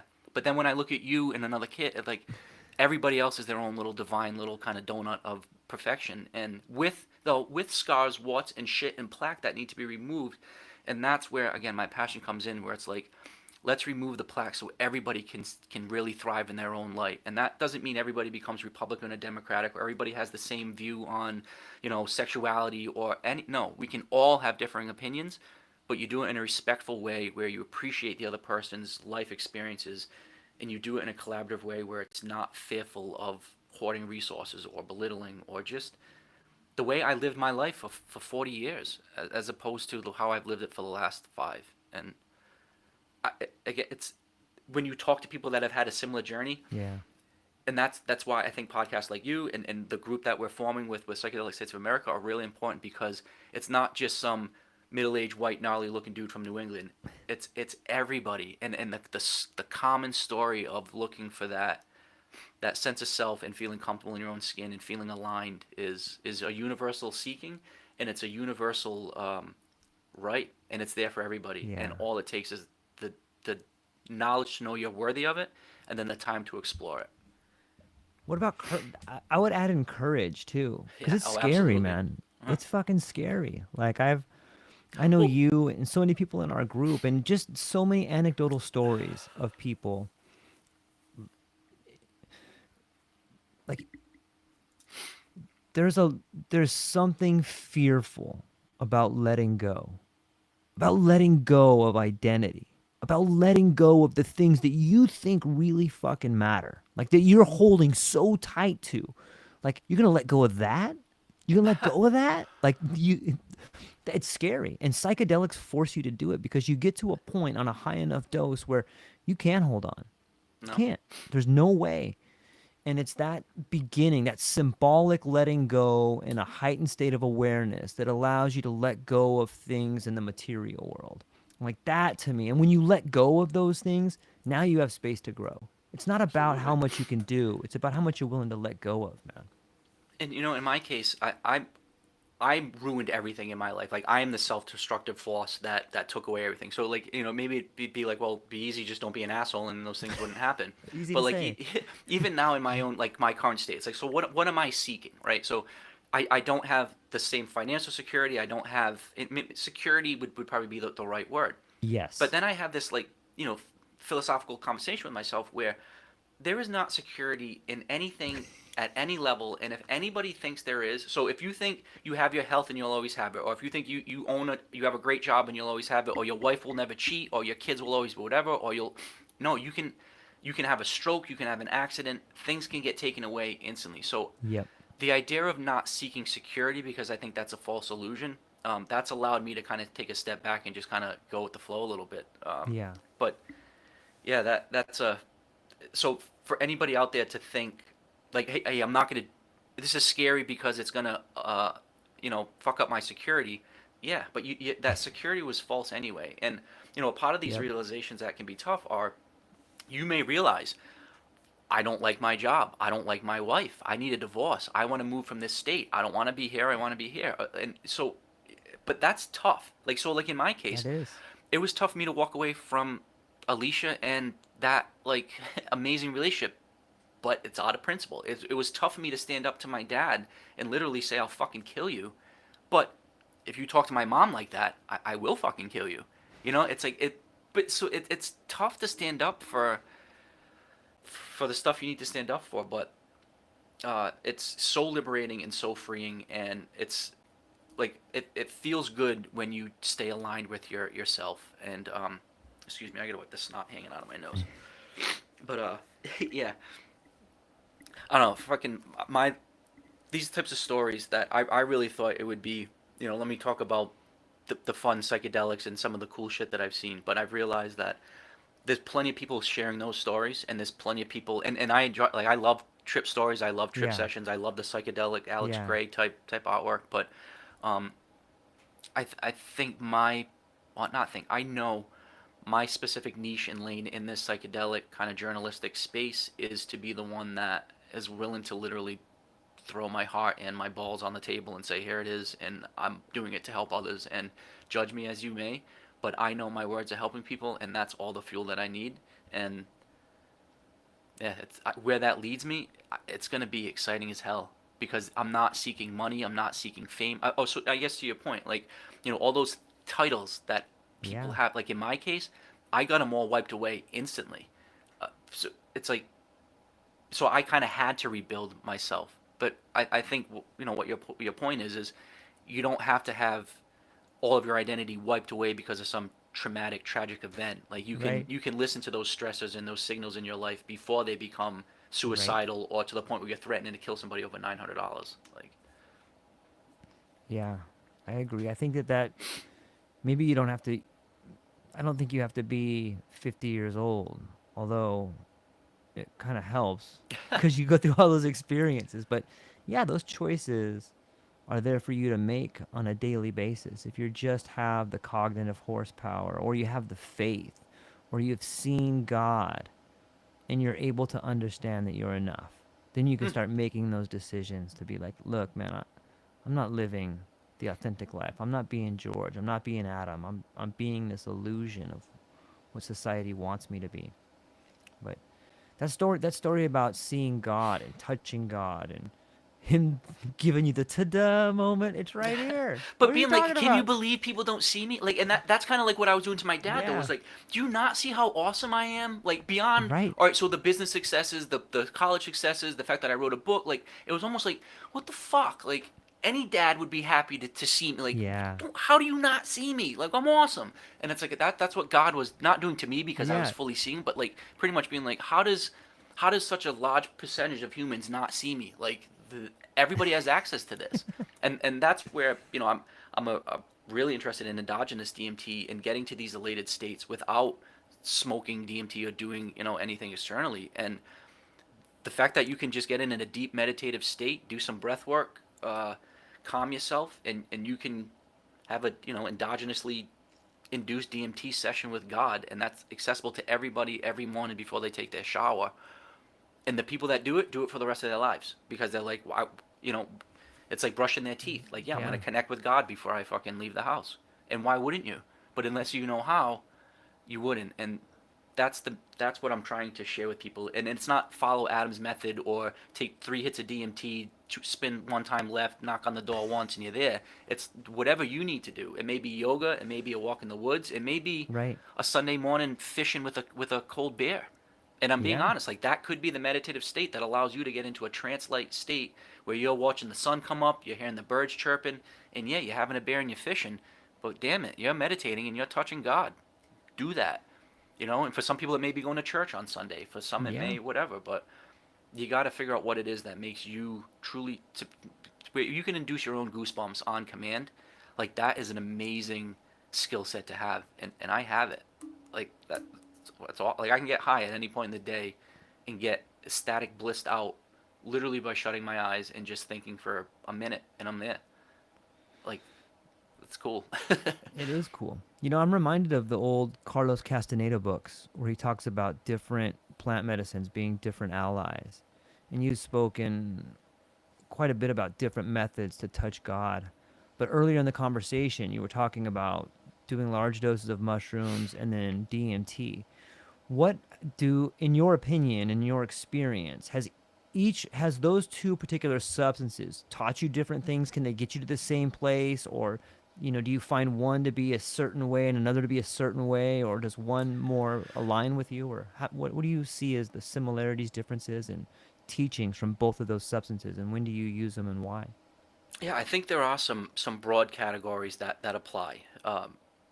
But then to separate it out. So I'm friends with this woman who grows like 25 different strains of shrooms, of psychedelic Mm. shrooms, and she's kind of refined her process where some are better for anxiety, some are better for depression, some are better for visual journeys, some are more somatic, some are so even within the different groups, I think there's different whatever flavor, just like with different Right, strains of weed. If somebody right. smokes a strong indica, they'll go to bed. If somebody smokes a hot good sativa, they're going to be up and running. So but for me it was a very very clear, shrooms were inner reflective, um, and it was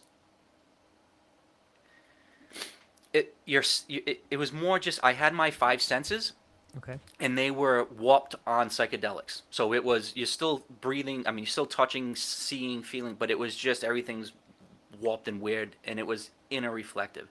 DMT was not only are your those senses didn't feel drugged up, they felt more natural, like the veil was being removed, that they were just being more like highly sensitized, and that those five senses multiplied to 25 or 50. So that I think that's where that common theme of more real than real, people say often about Right. the DMT experience, because you're just getting so many data points. Um, but you know, there's a lot of what's the intention, why are you doing it, what's the dose. But I brought this up with somebody the other day, and they were talking about, we were talking about the differences in what to use and what would be better for some, and like some people use LSD creatively, and that's a different feeling. That's a completely different feeling. But somebody was talking about ibogaine and how, like chemically, it does something with like the neurotransmitter receivers in your brain, and that it's more than just, well, you could do shrooms or DMT or ibogaine to help with PTSD. It's like, no, ibogaine is used for PTSD because it actually does something with the neurochemistry of the brain, and it allows for neurogenesis to occur. So there are some, and but that's where like the Strassmans and the Gallimores and the people that are Yeah. actually studying this, that there is that data that's out there. Um, my personal experience is I love doing shrooms for my inner reflective work, and it really is, that's the intention. What can I learn about myself? When I do DMT, it's more, what can I be exposed to? What's out there? Like, how can I sensitize my filter to take in more information? And then a couple months ago, I was exposed recently to, and this is where it's going to be unique and individual, but there's so much there to explore. Um, I was exposed to 5-MeO DMT for the first time a couple months ago, and that's, so you have the bufo frog DMT, which is from the Sonoa desert frog. Then there's synthetic 5-MeO, which is obviously made in the lab. But the one that I was using was made from yopo seeds, so it was a plant-based 5-MeO DMT. So that resonated with me because it was natural. It was something that I could take in, and I got comfortable with 5-MeO on one day, and then the next day we incorporated 5-MeO with shrooms, LSD, and MDMA over like an 8 hour Wow. period, and Wow. it was, so What are you the hear that to dosages? some. Like that? So it wasn't too well. It was a gram of shrooms. So Okay. that's a small dose, right? A gram of Right. shrooms with lemon tech. Noticeable. Um, Noticeable. it was a full dose of LSD, a full dose of MDMA, and then the 5-MeO was in a vape pen, and I just kept ripping it like I had it there to just keep going. But I had two people sitting with me. I had a wife who Yeah. was chanting and singing and playing her guitar. I had her husband next to me channeling his energy. I had the wood stove going. Actually, there's a picture in the book at the end of it where I said that's the one that was taken by my friend Shelly. Right. Um, so I was in, basically, I just sat like that for 8 hours, and different levels of vibration. So as the LSD kicks in, that's going to be different from the somatic feeling of the MDMA, and then that's going to be and it was all done at certain intervals to elicit certain feelings. And I went in that meeting, kind of not meeting, but that retreat, and with them being not cocky, but being like, I'm the experienced psychonaut. I've done this hundreds of times. I'm gonna like whatever. Give me the highest dose. And Right, right. I'm gonna go do my thing. And I was so glad I didn't do that. I followed their advice. I went with their kind of protocol. I went with their program, and I just learned so much about myself, about my body, about those different chemicals and plant medicines and drugs, or however you want to word it. Um, so I think intention behind the use of them are going to be important, and I think what works for each individual is going to be different. And actually, that particular scenario, those people do hold retreats, and she was saying about how they had this gnarly like Delta Force guy there, who was like one of the most like rough and tumble alpha male guys, did that whole process that I was saying, and it didn't crack them. Like there just wasn't getting to him. And then she offered regular and NDMT, and that as soon as he hit that, recalling her story, was it instantly resonated with his body in a way where he knew he felt comfortable that this was the molecule that he was going to use for self exploration. He explored it further, and that Yeah. was the night that he finally was able to open himself up and then become part of the group, and then get the therapy that he needed. So I don't think it's a one size fits all. I don't think dose is going to be dependent, and then Yeah. intention. There's a place for a micro dose to clean the house on a Sunday on a half a Yeah. gram of shrooms, but then the last time I did shrooms, I did 6.1 grams, and I was like, oh, I want to go pretty deep. And I shut the shades. I put my eye thing on, Yeah. and it's so what's your intention and what are you trying to get out of it? But um, I think the worst thing people can do is just listen blindly to what somebody else's suggestions are, or think that it can't be dynamic and changes can't be made on site, because I think you always have to listen to your intuition and listen to your gut, and bail if you feel like you need to bail, or lean in when you feel like you need to lean in. And with that 8 hour experience, for the first hour or two or three, not to say I was holding back, but you're getting accustomed to it. It was finally when I was just like, all right, I'm comfortable. These people are protecting me. I can Right. finally fully let go and go, and I did. And yeah, I had a really beautiful experience that day as well, as you That's can something. imagine. Yeah. Like, first off, I've never even heard of that combination before, and like that would freak me. That would freak me the fuck out, especially around people. Like you can do that giant dose and be around people, like, but you couldn't. I don't know if I could do that dose alone in a dark room without freaking out either. But isn't it? Don't you find it weird sometimes? At least for me, I find it weird to be around people. Like my use with psychedelics is, I've never gone to a retreat, and like I don't particularly want to be around anybody. If I'm gonna Mm, do a giant dose, with 6, me 12, too. 14, I'm gonna do it. I want to be in a room. I know my family's okay, and I got 10 hours to just be in this room alone. But I don't know how.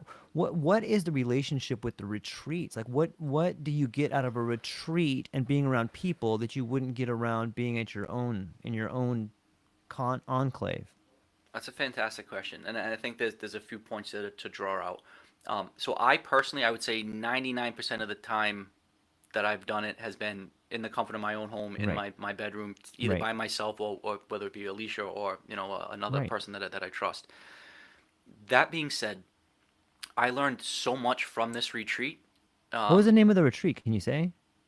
Or it's on the call that I sent it in the group message today. okay, So it's kind of like an invite only type shit, but it is got it. accessible. There is a name.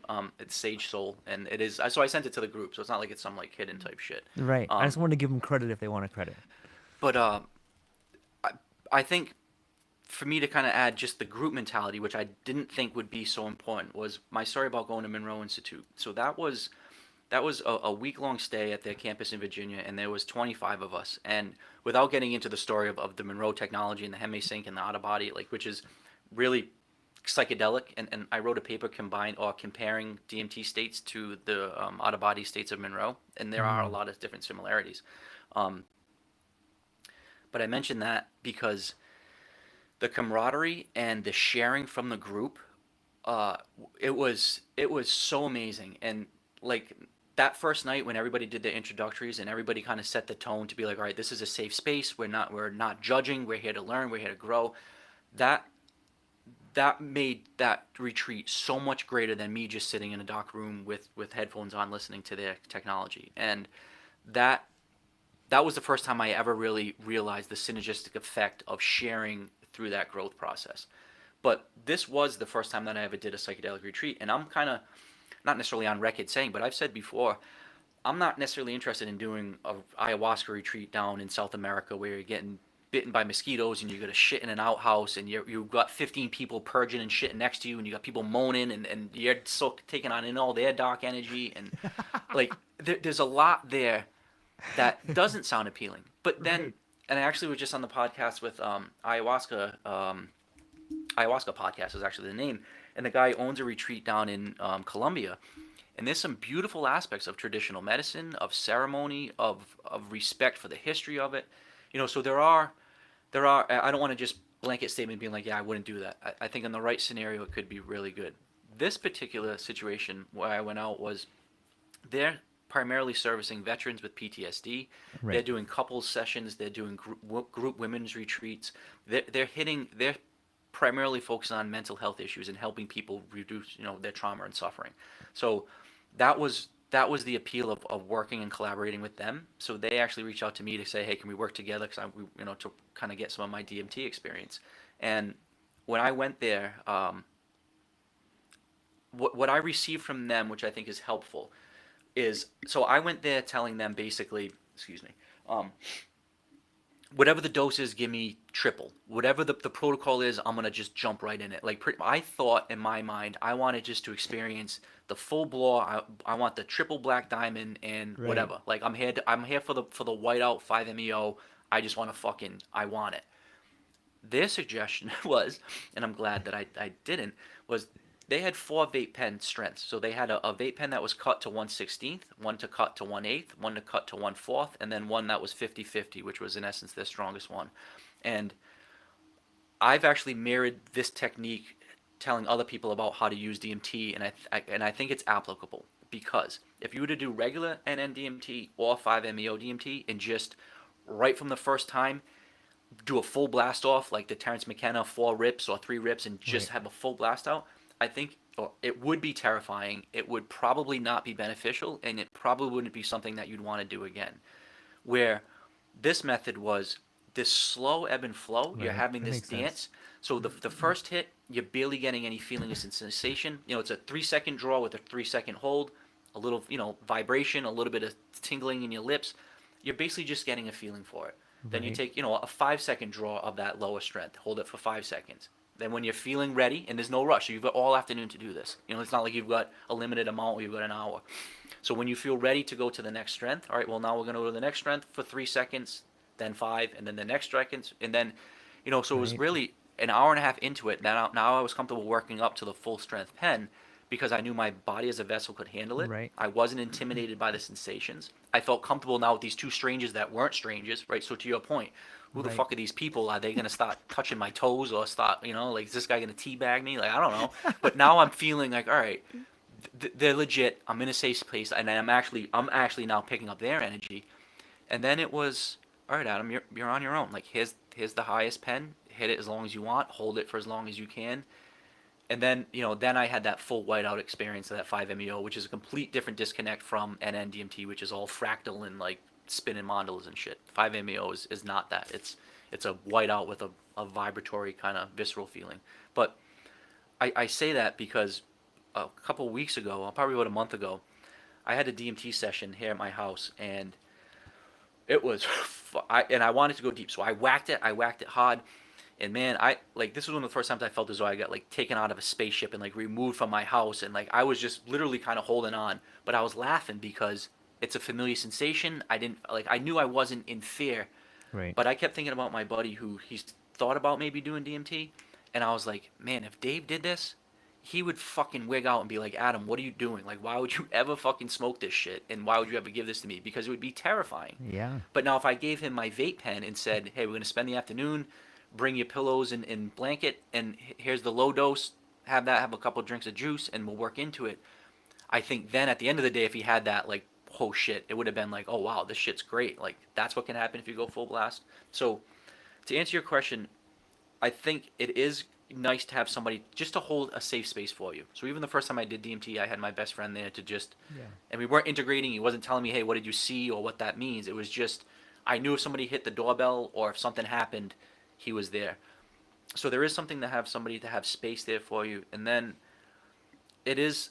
I think it is important, maybe for the people that are just getting into it, that there is some value to have somebody that has some experience with that particular molecule, and um, I think like that's something that I offer, whether and not even necessarily like sitting with somebody smoking DMT with them, but just having a conversation with somebody before they do it to be like, hey, listen, this is what to expect, this is what you're gonna feel, um, as opposed to just getting some on the street ripping it and seeing what can happen, because that will be it will blow your mind. I mean, you're not gonna smoke DMT and come back and be the same, so you got to really be prepared for what you're gonna handle.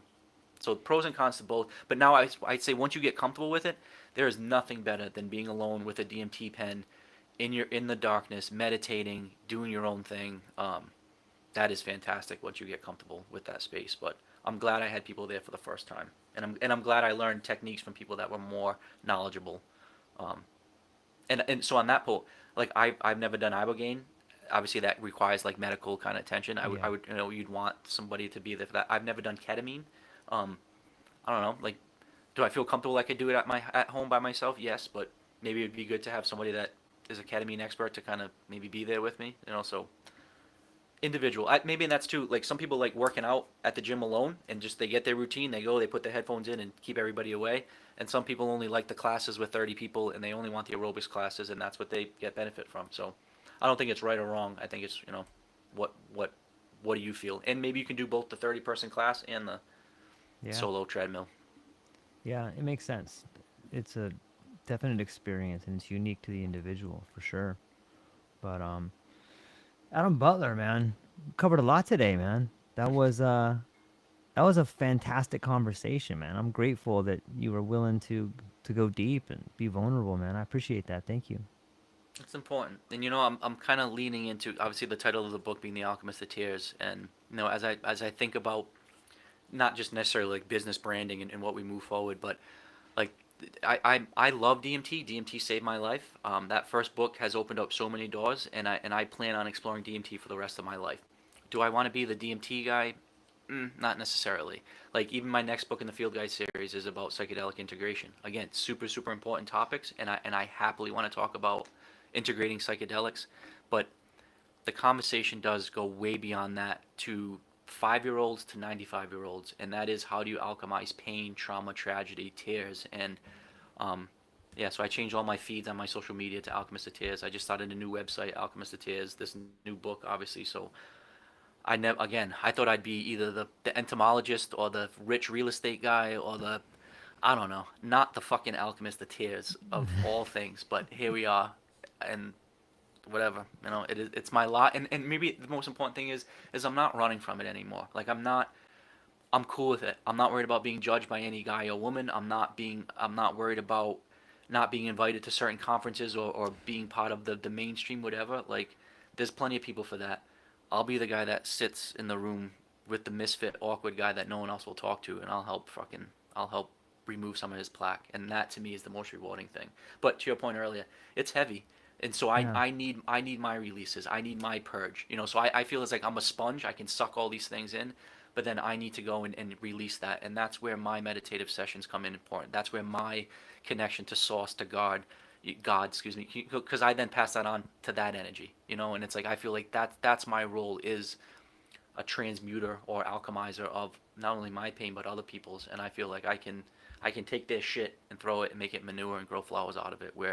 And as soon as I show people how to do that, it's kind of like, oh, I can do that for myself, and that's kind of having a little bit of teacher in me. That's such a great rewarding feeling when you teach somebody how to do something profound, and it's not like, oh yeah, smoke my drug or listen to the CD. It's no, I can find you can find that in yourself. And if I may, and maybe as we're wrapping up, I can share this beautiful story Yeah, of please.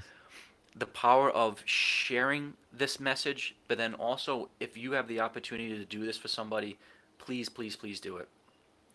Last weekend or 2 weekends ago, I was at this session that my friend Michu held. So she's actually the one that grows all of those strains of Mm. mushrooms, and she's helped a lot of people overcome bullshit and trauma in their life. So she had this really great meeting at a like juice bar in Westfield, Massachusetts, and there was a group of probably about 15, 20 people there that came for her talk, and I was invited kind of as like a guest of honor to kind of sit beside her and kind of be, like we were the two kind of psychedelic experts.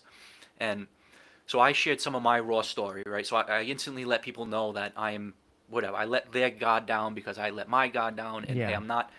I do have this. I'm different from the look that I have, right? Because I kind of walked in and people were like, who the fuck is this guy? So like I need them to know, no, I'm the soft guy, not the tough guy. So we're sharing all these information, and then we're wrapping up 20 minutes into it. A lot of people have shared their story, and then Michu asked, is there anybody else that has anything that they'd like to say? And this woman was probably in her 60s, dressed in like these really like cool hippie clothes, like all these really beautiful colors. And she says, I'm a past cocaine addict and I'm a past alcoholic.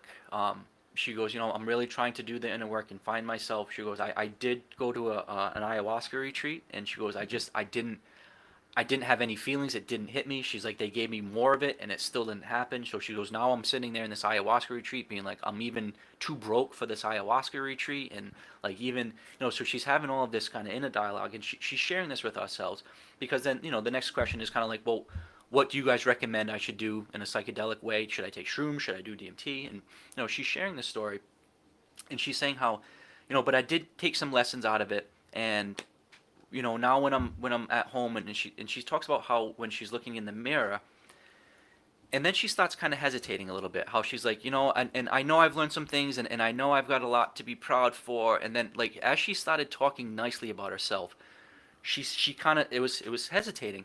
And this whole time I'm looking at this woman, and I have like, and again, I'm very open about my sexuality with everybody, right? And that was one thing I expressed very openly about how comfortable I am about my sexuality.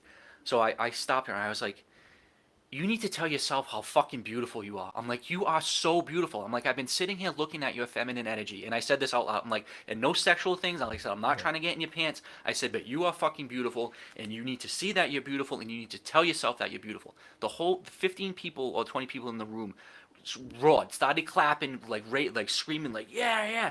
So then she instantly starts to get this like flush of like, yeah, like not only is he saying this and he means it because and he's not saying he's trying to fuck me or Right. doing anything. He just told his story. But then I just got confirmed by the entire Yeah. room that I am beautiful. And then you saw her whole demeanor changed, and like, and I said it, and I'm like, and so tonight, like when you're brushing your teeth, I'm like, promise me that you're gonna tell yourself how beautiful you are. And she's like, I will, and I mean, and that lady left walking on fucking clouds when she left that juice bar. And what did I say? I said that a woman's beautiful, and because she was, I didn't lie, I didn't fabricate, I wasn't trying to be manipulative, I wasn't trying to get anything out of her, I wasn't trying to fuck her. I was looking at this broken woman who just has a hard time calling herself beautiful, and she was a beautiful, beautiful woman in every aspect. But she just needed somebody to tell her it's okay to tell yourself you're beautiful.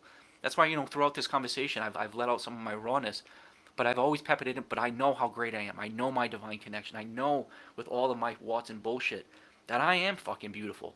And that I joked about us being handsome. We are fucking handsome. And it's like, and it's okay to say that. But there are a Right. lot of people that can't look at themselves in the mirror and say, I'm beautiful, I'm handsome.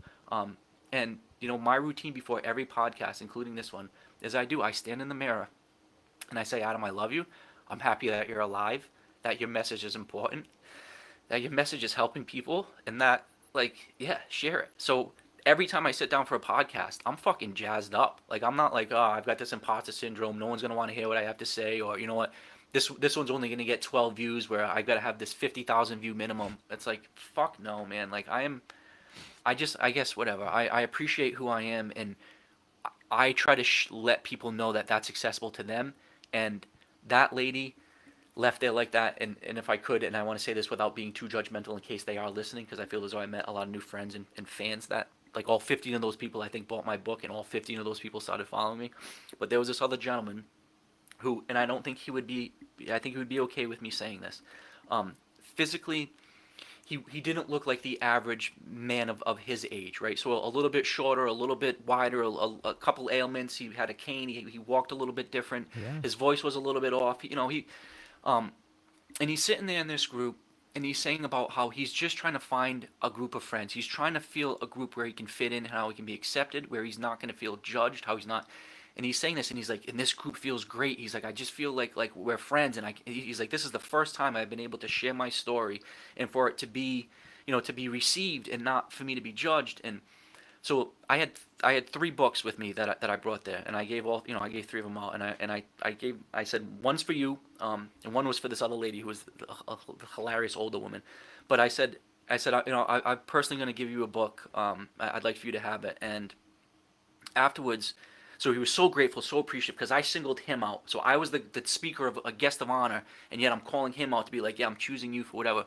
But then afterwards, everybody's mingling and we're talking, and I go up to him and he's saying thank you, and I'm like, man, I said people that look like us, I said, but we don't fit into society too well, and I said, we got to stick together, and just to let you know that we're like me and you, we're the same, and we're together. Now, not to say that I'm some fucking supermodel, but like I had these nice tweed tweed pants on, like patent leather shoes. I had a fucking vest. I had this really nice sweat. Like I was, I was Dressed to the dressed up nines, looking. man. So Yeah.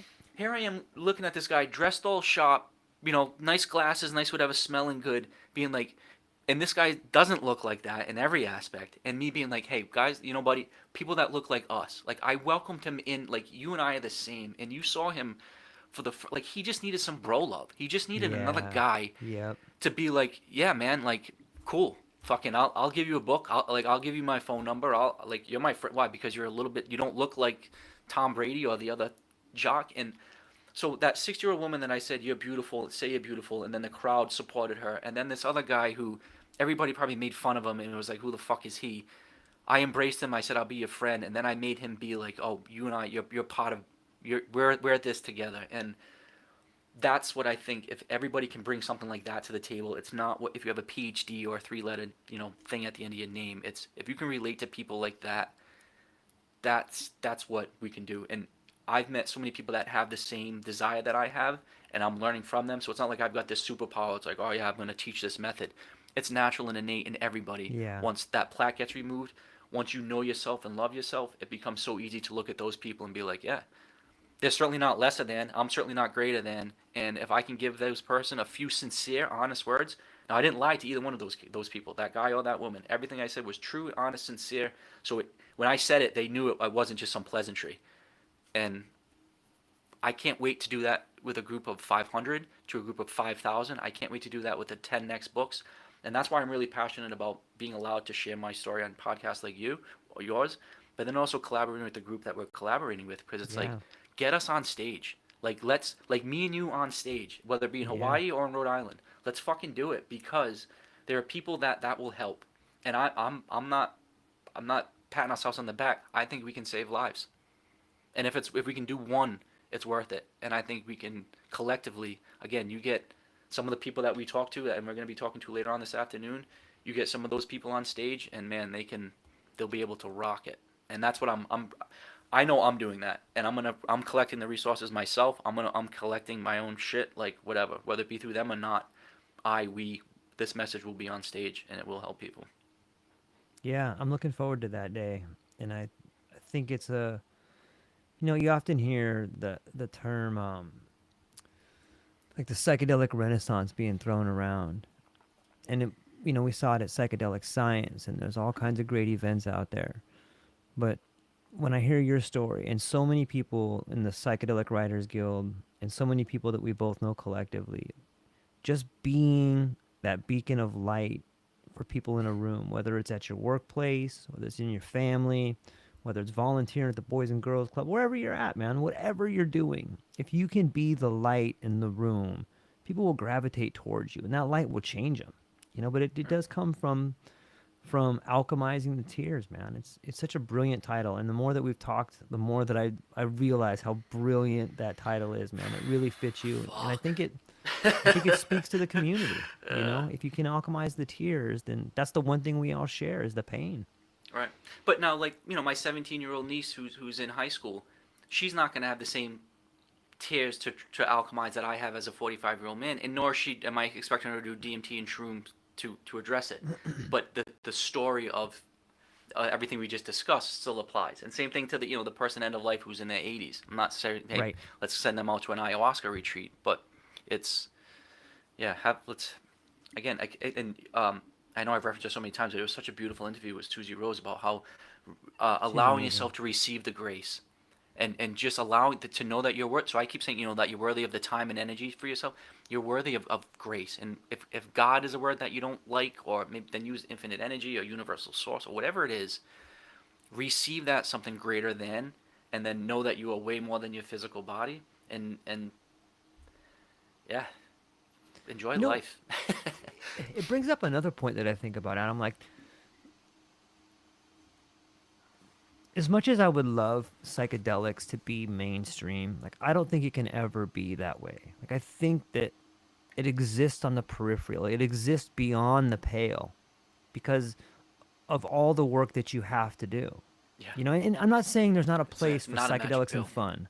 Like there is, I think the recreational aspect of psychedelics is a wonderful thing. Like going to a concert or doing something like I can't say enough. I think it's all medicinal, the especially the recreational of it. But for to be someone in my seat or your seat, it doesn't come without a lot of stigma.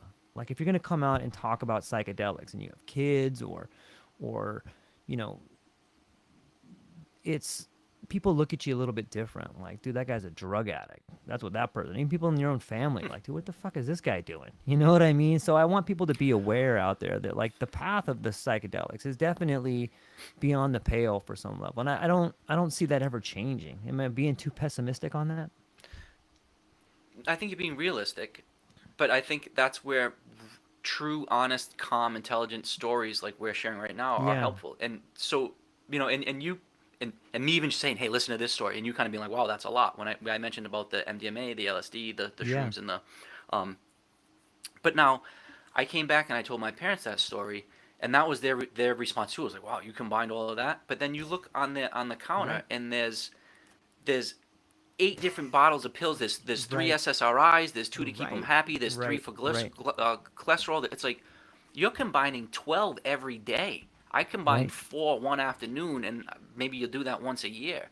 So this idea of like, oh, taking drugs. We all take drugs. It's what are we calling them, and what are the pharmaceuticals? Like that. That's the, and if we can go back to the honesty, integrity, character type thing, those pharmaceutical companies have a fiduciary right to their shareholders to increase profit and to make money, not to Yep. cure diseases. And Agreed. that's right there in Agreed. their business plan. They're not Right. covering it. They're not hiding it. They're basically saying, here are my boundaries. Here are my gates of clarity. Fucking, we won't kill you, but we're not trying to help you. We're trying to keep you as a customer and make money. So for people not to see through that and to like that's the society's way of saying that's okay, or that literally every fucking restaurant is based off of booze, and most like every Yeah. every social event, every concert, every sporting event, it's just booze, booze, booze, booze, booze. that that's fucked. But I'm not saying every place should be shrooms and smoke weed and walk around with DMT, but it's to say that people are using substances, um, like that these are wrong. So is caffeine. So is sugar. So is whatever. Like so. It's just a matter of using them. But now, and I think your point, and some people have said this. So like, well, it sounds like you were an alcoholic, and you replace one addiction for the other. Well, if you've Mm. done DMT hundreds of times, then well, what the fuck does that mean? And not that I need pushback because whatever, fuck you. I don't need to prove my story, and I'm not trying to convince anybody. But like, say one of the things that, and this happens often, not necessarily to me, but somebody finds Jesus Christ, right? They find religion, they find Yeah. God, and that's who they relate to. They're going to church on Wednesdays for whatever, and then on Sunday. Well, you do that for 2.5, 3 years. You're going twice a week, 52 times a week a year. You just went to church 150 times. So if I said I did DMT 150 times and you're saying, well, that's excessive, why would you need to do that once you've seen the DMT space? You're there, right? Well, then why the fuck do you need to go to church 2 days a week? Or for 30 years you've gone to church thousands of times?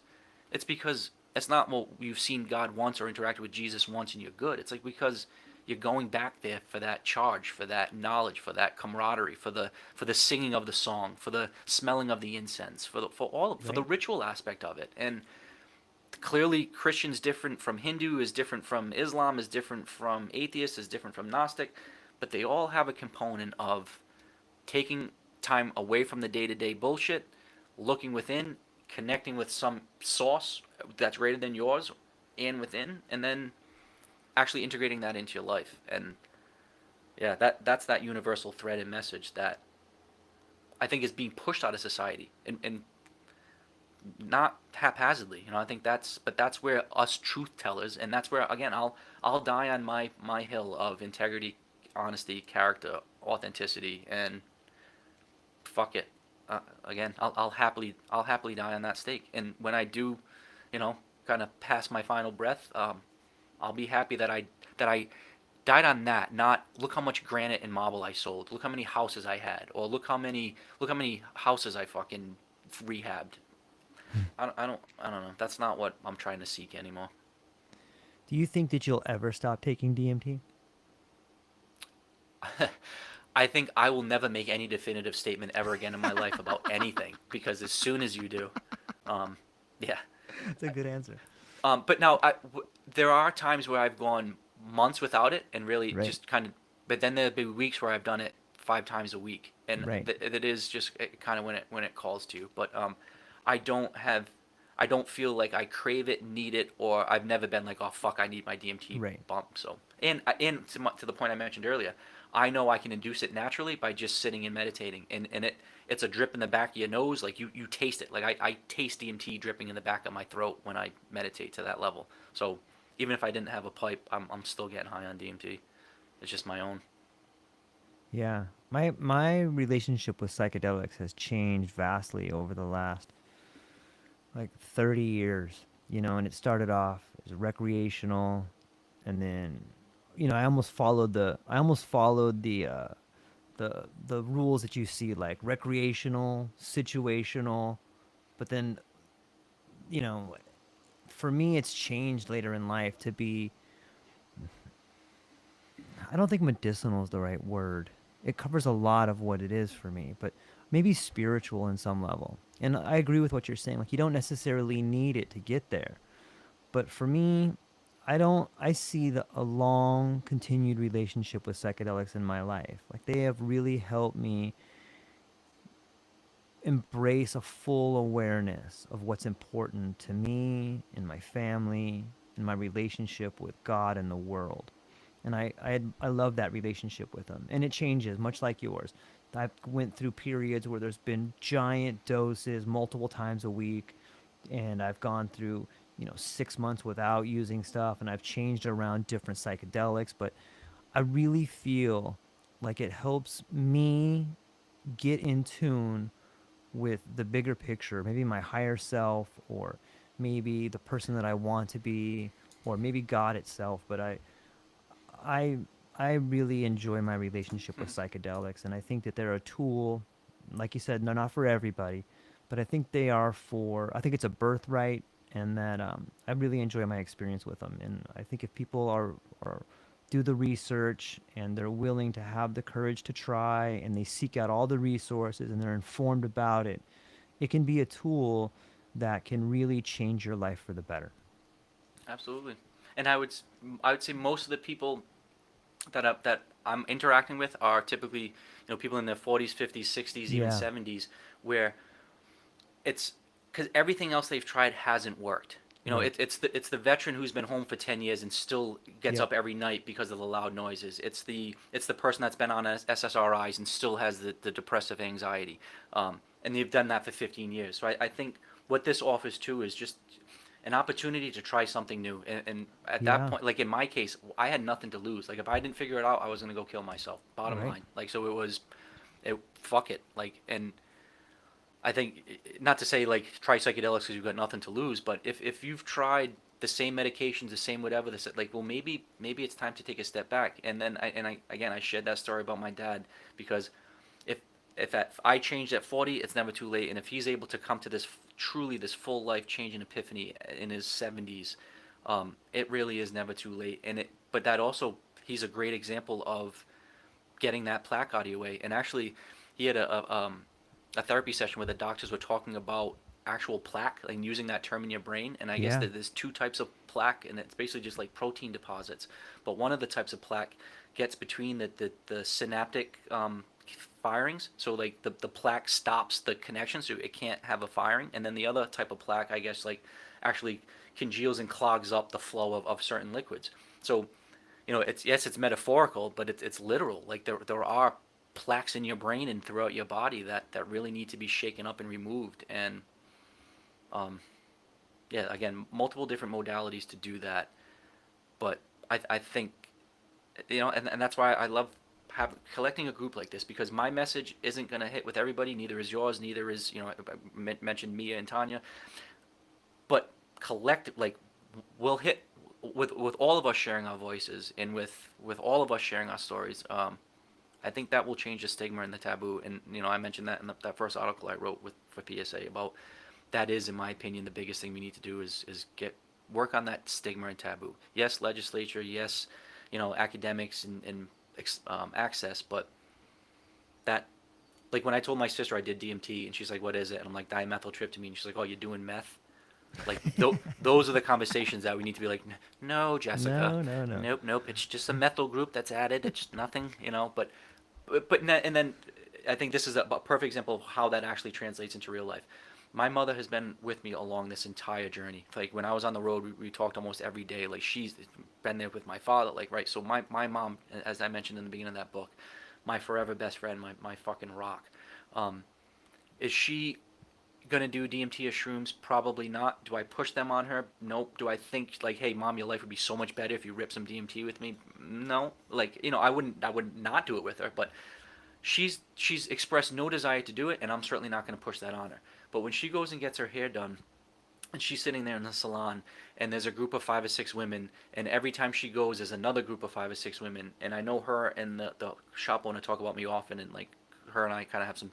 I'm actually giving her a book soon, but I say that where my mom is then able to go there and say, hey, this ayahuasca stuff or this DMT stuff, or Yeah, that show that you watched on 60 yeah, Minutes about the ibogaine and the PTSD and this is real life. My son wasn't an alcoholic, and then this, and it's like she can go there and get her hair done, and in 45 minutes, share a 5 or 10 minute story about me, where then those people, maybe when they hear yeah, the story about shrooms from their neighbor, it isn't going to be so judgmental.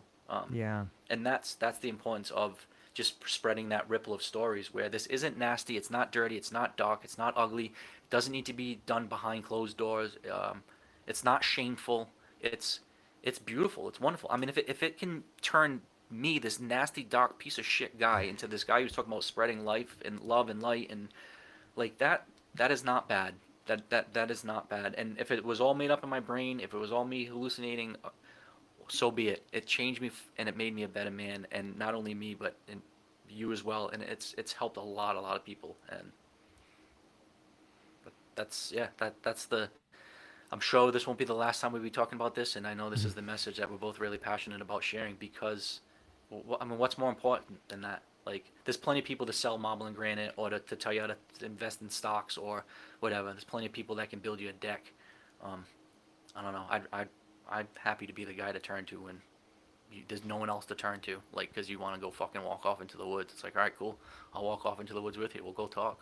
And because I have the balls to do it, because I'm not afraid of what's in the woods. That's the point, is that Yeah, the scariest thing in those woods are within me, and I've already named them, befriended them, and they're good. Like, those scary parts are there on command. So you want me walking in those woods with you, because my scary parts will scare the shit out of the scary parts in those woods. So, but I say that I have control over that, and that's a great confidence to have. And that applies if I'm at a bar in Boston. That applies if I'm in the DMT realm, or that applies if I'm on a road trip. Um, yeah, I have that spatial awareness and confidence that, again, it's not an arrogance or like a false sense of security. It's a knowing of who I am, and I know what vibrates with me and what doesn't. And that's maybe the easiest way to actually visualize it. You think about like tuning forks. If you bang a yeah, tuning fork and it's the same resin or the same frequency, the guitar string will vibrate or the tuning fork will vibrate. And it's like, once you know your core alignment and how your inner core vibrates, when you go to, like, it's very easy. Hey, is that resonating in coherence with me, or is it not? Or even worse, is it, you know, anti, and it's actually right, lessening my coherence? right. And it's almost like you don't even need to talk. You can almost do it blindfolded. Like, you literally can just walk around the world to be like, am I humming higher, louder, or softer? Like, does this person make me feel really good or Yeah, really bad? Am I sitting at this job and it makes me feel fucking horrible every day and I hate it here every day. But then when I go to this job, it's like the best thing in the world. It's like, well, those are the things you listen to. So, if you're going home every day and you see your spouse and you want to fucking puke, or every time you see your boss you want to punch him in the face, like, get a new spouse and get a new boss. Like, and that's gonna be painful, Yeah. but that's what some people really need to hear. Because Yeah. what's the alternative? You stay in a marriage, be a dick, and then your kids watch you grow up and be an asshole. Like, that's not gonna help anybody.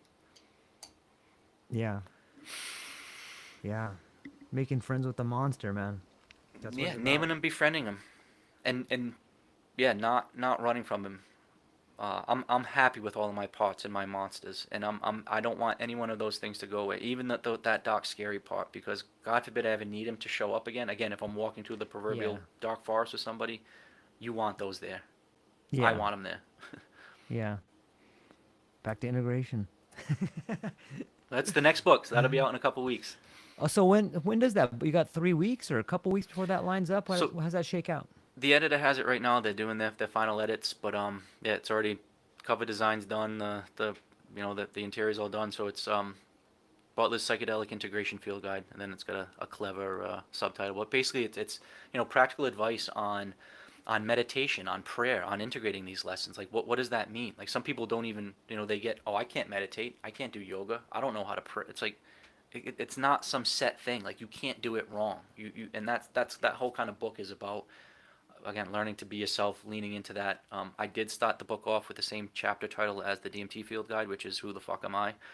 I think that vulgarity and that kind of, like, you really do need to start all of these conversations of inner exploration of with who the fuck am I? And I with a pleading, heartfelt, on your knees crying, like, I really need to know who the fuck am I, not some Mm. rhetorical bullshit question. And um, yeah, so I think this, I'm really proud of the field guide. It goes deeper into some of the actual practical applications of taking this knowledge and applying it to your day to day life. And I've already started the next one in the field guide series after that, because it's too relevant in my life, which is going to be the Butler's suicide prevention field guide. And again, just practical. Not that I've got the answers and I've got, hey, this is a teacher. Don't read my book and you won't kill yourself. It's just letting people know you're not alone.